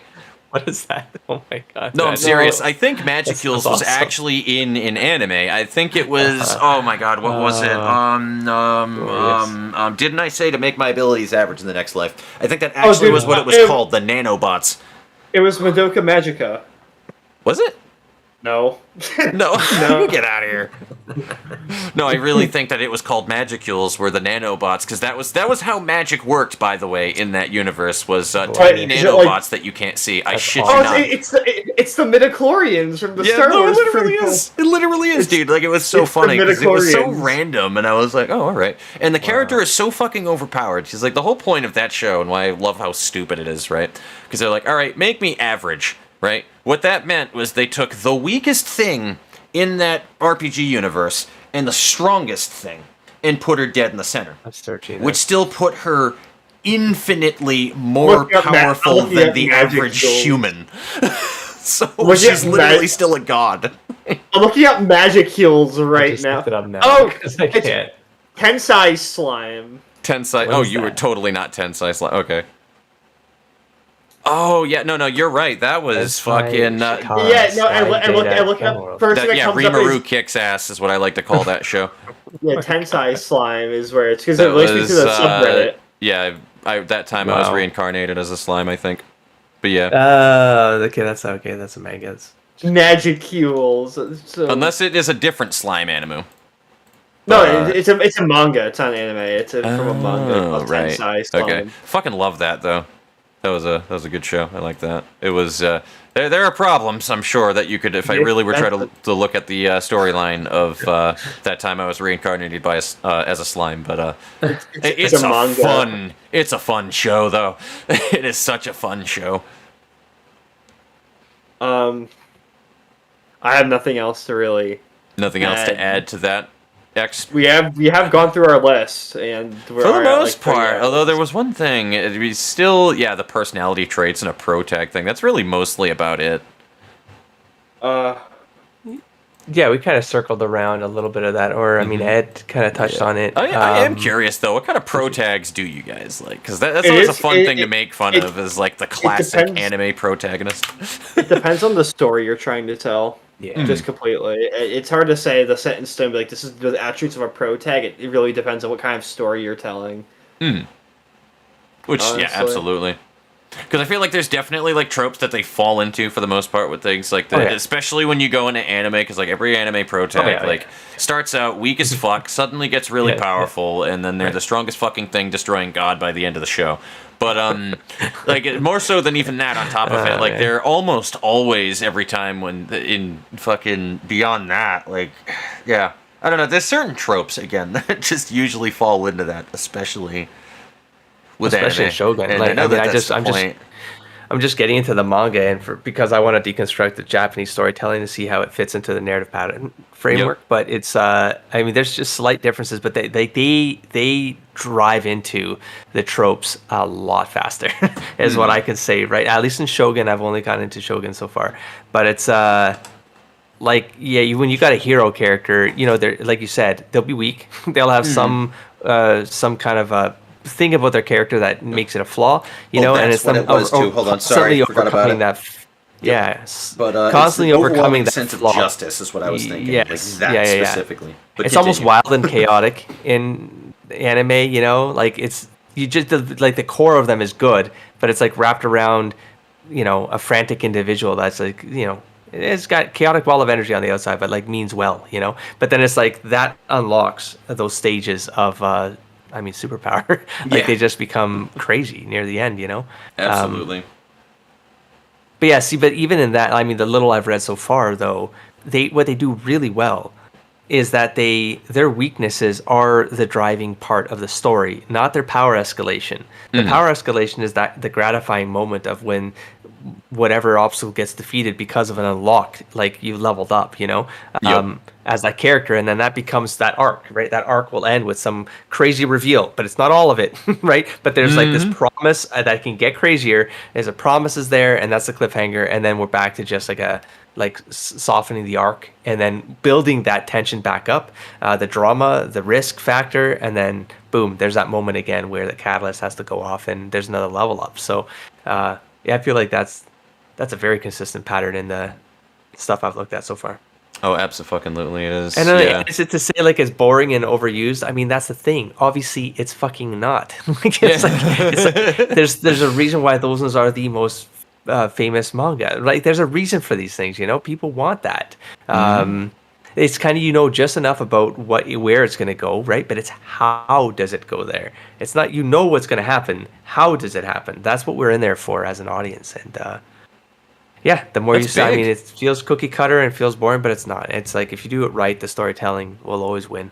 Yeah, I mean, like I went back to watching fucking like some of the earlier parts because my buddy was watching Naruto all over again a while ago, and that's like a low-hanging fruit to make fun of for anime, right? Like everybody loves to take stabs at Naruto once they watch other things. Absolutely, it's all good. I'm just talking about the earlier parts, but really early. How far have you gotten there? Just so I know, how far have you gotten? Like, have you done? I'm at episode 33 at this point.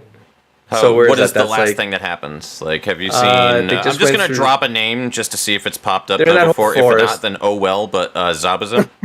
Zabuza is like the first arc. Yeah. Okay, so you've seen all of that. Okay, yeah, that's all that I'm talking about. So like, I've rewatched looking at all over again, and one of the things that I can appreciate about Naruto that like goes way unnoticed by a lot of people is many anime that I have seen. Characters don't really train too terribly, but there's not a lot of time dedicated to doing that. And in Naruto, especially in the earlier parts, like there's literally episodes at a time of them running up a tree and seeing how high they can run up that tree. That's like, you know what I mean? Like they don't just suddenly start running and bouncing off of walls in that show. Like you watch them over several episodes train gruelingly to do such a mundane thing as running up a tree, which is a joke to any of like the Jonin and whatnot from like the Hidden Leaf Village that you would see doing all of this crazy shit that they do. So like that was always the thing that I appreciated about that. I was like, you know, I'd never thought about that until I went back and I was like, that's something that is just objectively good with fucking writing right there. Like that's just good writing. You can see how they develop. It's meaningful. It's building on to something. They're not trying to rush anything, and you can really tell with that series. So, Yeah. Mm-hmm. Which I could appreciate, because like so many different things. Like, absolutely. Okay, now the character, they just skip 6 months and now they're like a powerhouse with things. Like, okay, well, whoa there. right. Dial it back, right? Because like they do that, they kind of time lapse. Like even fucking that time I was reincarnated as a slime does that kind of shit. Because they kind of just time lapse things over time. It was like, well, I beat these things up and then I swallowed these things and I got this ability, then I did this thing, and you just kind of time lapse it over time with it. And I'm like, oh man, see, you don't really get to see how that happened. And then suddenly he's just a god. Like. But it's weird, though. I think that's a good thing that I can give props, though, to Naruto, for sure, is just seeing the build-up with that. And, like, maybe not so much in the later ones, but in the early, definitely. Big time. Big time. Agreed. Yup. But, yeah, those kind of tropes just in general. I don't know. Tropes also just exist in a reason, too, because a lot of people love to kind of poop on that with anime, even though that's, like, the point is to establish tropes. I believe it. Character tropes also just exist because it's an easy way to be like, all right, cool, I see this pattern in this character, so you can relate to it, and it doesn't seem as foreign, and you can zone in very easily. It's easier to grab somebody to jump into it. Every Soon is not built the same exact way, but you can bet your ass that 90% of tsundere characters are going to be flying out of a doorway screaming, "You pervert," and kicking the protagonist in the face. and when you see that, you're like, yes, that is the Soon, so you know what to expect out of that character. So you're waiting for when she breaks character, for when she does the cute shit. Oh, shit. People have had to explain that kind of stuff to me, like with the One Punch Man. When you see it enough, it just starts to pop up, and I'm sure that you're getting to that point already. When you start seeing enough anime, and that's the gratifying point with anime, is when you have like a guy that's there to watch it with, and because they'll be laughing at shit you don't understand. We've gotten to a point now where anime is so fucking meta that it references other anime and their like styles. Shit. Like, I've seen JoJo references in, again, another previously mentioned anime that we said before, fucking Make My Abilities Average in the Next Life, that they actually make fun of the JoJo art style at one point, where she, like, turns around with, like, an L on her face, and she's drawn in JoJo art form. I was like, bro, that's so awesome. Good. Like... Toro also does that, too. Yup. Oh, it's so funny though. But like that's where we're at when it comes to like anime with things. But then people will just kind of poop on it because it's like, oh, well, it's slice. If you don't like it, you don't like it. But I don't like when people try to say that it's like bad because of it. I was like, well, I think that it's fucking phenomenal for a slice of life because of the stupid shit that it does. No character in Slice of Life are gonna have a religious awakening during the grocery store arc, right? That doesn't happen. Everything returns to JoJo. You're right. Oh man, it's at a point I've never even seen JoJo, dude, and I know what a JoJo reference is the moment I've that I heard so many see people it. talking about JoJo, right? Seen enough art and kind of memes at this point where I'm like, okay, I kind of get the gist of it. I know nothing about. Never seen it, but you know exactly when the right place is to say, "Is that a motherfucking JoJo reference?" If it's weird and it doesn't make sense and it's anime, it's probably JoJo. Like 90% of the time. Yup. It's so good, man. Right. It's so good. But it's, man, it's something that we just pretty much grew up with for the most part. Now, here's the really funny thing, Ed, is X is definitely, he's the oldest boy in the room here, too, as well. So he's a little out of, didn't quite grow up at the same time that we did, for sure, though. But definitely, I didn't even grow. You were around during the 90s, though, when it was a big thing. No, you still watched 90s shit, though. That's the thing. You still... Dude, you must have at least seen some, though. Oh, because it wasn't gone in fucking early 2000s. Because I was born in 2004, right? Yeah. I was born 93, and I'm not gonna make X say anything, but yeah. Yeah, X. An 80s boy. How were the 80s cartoons. How were the 50s? Yes, they were, there was the Great Depression fund. Oh man, the black and white TVs. I remember the day when they went to color. I remember the shock on your face when you watched the JFK assassination. Oh man! Oh no! Let me tell you. No, awful. Shit. It's terrible. That's awful. Yep. Sorry. But yeah, no, I'm just saying, like the 90s when like anime was like a first thing that most people were getting into and whatnot. It was a time. I got into the crazy like that. I mean, the anime I watched was the early '90s. So Fist of the North Star. There was some ninja one in there. It was like I was I wouldn't say too young. I was too young to watch it. Probably a lot of the stuff that we were bringing home on VHS, cassette. Oh my god! But then it was a buddy of mine that was huge into it, and it was a summer worth for me. And then I was kind of like, I mean, Guyver. I loved Guyver. Guyver, I like MacGyver too. And so I just fell out of it. Got into tabletop gaming, and then that was it. Went off to school. Here we are now in 2022. You know what I was into? 30 years later. Before it was not cool to like this. Actually, Jake, I liked the Harry Potter books. Before J.K. Rowling was out as a piece of shit. I love the Harry Potter books, and to an extent, I still do, kinda.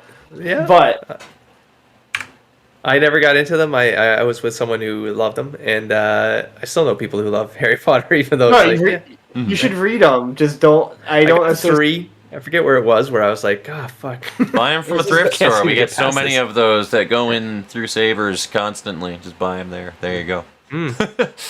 Interesting. It's gonna keep happening. It doesn't matter what's going on out there, right? There's the Twitter world, and then there's the real world. World. That's why, and I'm not on Twitter. I will never be on Twitter. You will never catch me on Twitter. Dude, I don't even have a Twitter. Well, I do, but it's not linked to my my YouTube in any way, shape, or form. There are no links to it. I just use it so that I can follow certain specific people who have a Twitter presence. That's it. Fox just runs a really conservative right-wing Twitter account. Right? Could you imagine? Be awful. He's a mouthpiece for the alt-right. Oh my gosh! Oh my god! No, he is not. We weren't supposed to talk about that. How dare you spoil my biggest secrets? Oh man, I saw an image on Twitter today that was I rarely retweet and all that stuff. I try to stay quiet as well, but it's like the image said something like. Oh god, how did it go? It was something like it's okay. It's something in your head. It was like, fuck, your problems are so. Fuck, I'm going back to my Twitter.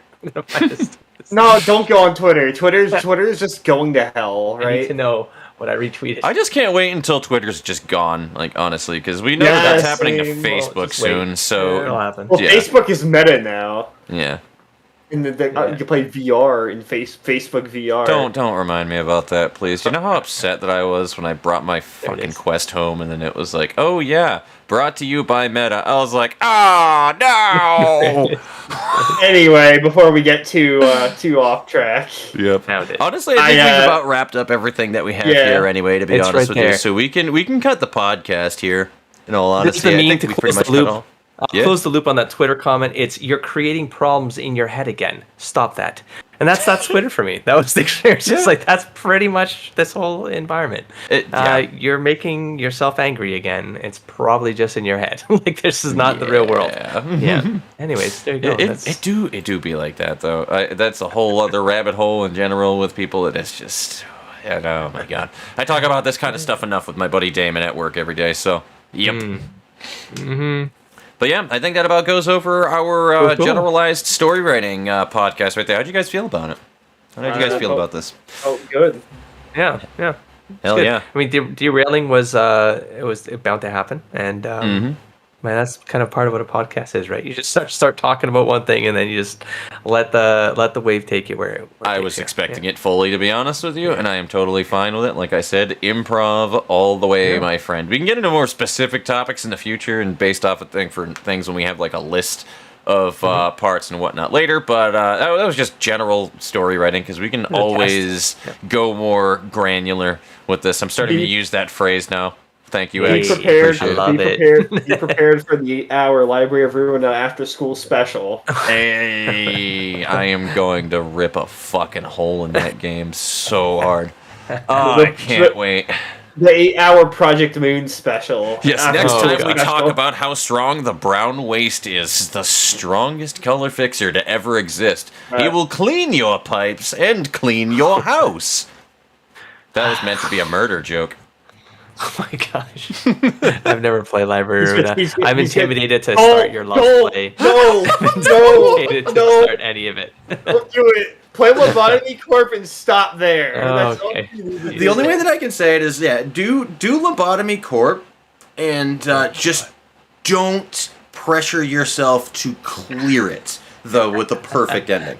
That's all that I can say. You can and you will get through the first 45 days of Lobotomy Corporation. That's fine. God. That's easy to be able to do that. And when you do that, as far as I'm concerned, you beat 45, you've completed the game at that point, okay? Everything after that is a balling. It will be. Well, some things are easier than others, but that's when the shortcomings of the game you're really going to feel. You're really gonna feel that because you can do all the different things in the game. You can do the I'm not even gonna say the name of it. So the less you know, the better. The side quests of the game. Nudge, nudge, wink, wink, chap. But yeah, especially when they get to the end of their branches and whatnot, you can clear that stuff. It'll be stressing on your patience and whatnot, but you can do it. I know you can do that shit. I know you can. Here's what I'm gonna tell you, right? If you play Lobotomy Corporation and you're interested in like the world and like what they talk about in LC, play Library of Ruina. Only if you're interested in like all the stuff that's being set up like for like the rest of the universe. Yep. May not be the best content thing though, because then you'll feel like you're tied to it though. But that's just the best way that I can explain that to people. Is it'll be a great experience if you're not trying to 100% it. The moment that you feel that you need to go through everything to be able to get that one thing to see at the end of it, that's when you're going to start not caring as much about it, and it fucking hurts. So be prepared to know when enough is enough, and then you'll bail out. Is the thing. Yeah, there's no shame in it. There's no fucking shame in it. Amazing. There's no achievements for the game. Amazing. There's no Steam achievements for the game, fortunately, so you don't need to. That'll help things with him because he's a completionist and a half, right? Yes, I see those things pop up. I want it, man. The look on your face. I didn't even need to. I didn't even need to see your face. I know what the look on your face was when we played Starbound and you opened the collections tab, man. I knew what that look was. I just hear him in the background. He's like, fishing, food, collections. This is a problem. He's like panicking. So many empty slots, man. Maybe I need to put things in those slots. It's such a fun thing. Shit. Anyways, all right. So that's a wrap, I suppose. Yeah, and that is a wrap. That's cool. Thanks, guys. Absolutely. Until next time, we'll form out when we wind up doing the next one. And for anybody who is still in the chat who knows who the fuck I'm talking about, by the way, I'm thinking the next episode that we wind up doing is going to feature probably Frey and Yokame. So that'll be a fun one. I don't know what the topic will wind up being, but I'll wind up talking it over with X, and we'll get our guests shuffled around and whatnot. I don't know. What do you think would be a great next topic, Ed? The Library of Ruina after school special. Right, that'd be funny. I'd prefer something though that everybody has a bit of knowledge on, though, for understandable reasons, though. But I'll just be a reactivist. What about streaming culture for games? Streaming, that could be cool. Streaming or content creation. We can focus it on that. Jeez. Do more of a content creation stream specifically in like the gaming sphere or wherever else. That could be the leech. The local leech. The local leech. This is called Give No Fucks. I mean, at one point. Exactly. Since when should I ever give Fox? I mean, I gotta express some thoughts here that I've tried to contain for years, but I'm getting it to a point where I'm probably giving no fucks. that is the point of it. I'm glad that I have influenced you to do this, my friend. Tis the point of the podcast. Give in to the minutia and all of the bullshit that'll be spewing out of your mouth and the thoughts and whatnot. Let the ADHD flow through you. Yes. You canceled yourself in your own head before it actually happened. I did for years. I created my own problems in my own head, so I need to stop. Exactly. Oh man, we've just had so many conversations with it too. I've had so many good conversations with these two as well when it comes to content creation stuff. We used to have like weekly meets to make like a weekly promise and whatnot too, but then we started going our own paths because we had other projects to pursue. So they're great conversation. I think it'll be fun. Cool. But all right, until next time, my friends, we're going to leave this here, and enjoy the VOD for anybody who winds up seeing this one later on. Cancel culture in my head is strong. Oh boy, we're not going to touch that one. Yes, exactly. Right. Yeah, next episode's about cancel culture now. No. I'm not touching that one. I'm not touching that one. Oh There's boy. no healthy way to get through that one. Yeah, no, that's gonna be mentally strenuous for everybody involved in that episode. For all involved, for everybody, for just America in totality. Yeah, you know what I'm gonna need to spike my chocolate milk if I want to get through that one. I will be saying things that I don't want to say if that's the case. All right, so take it easy, everybody.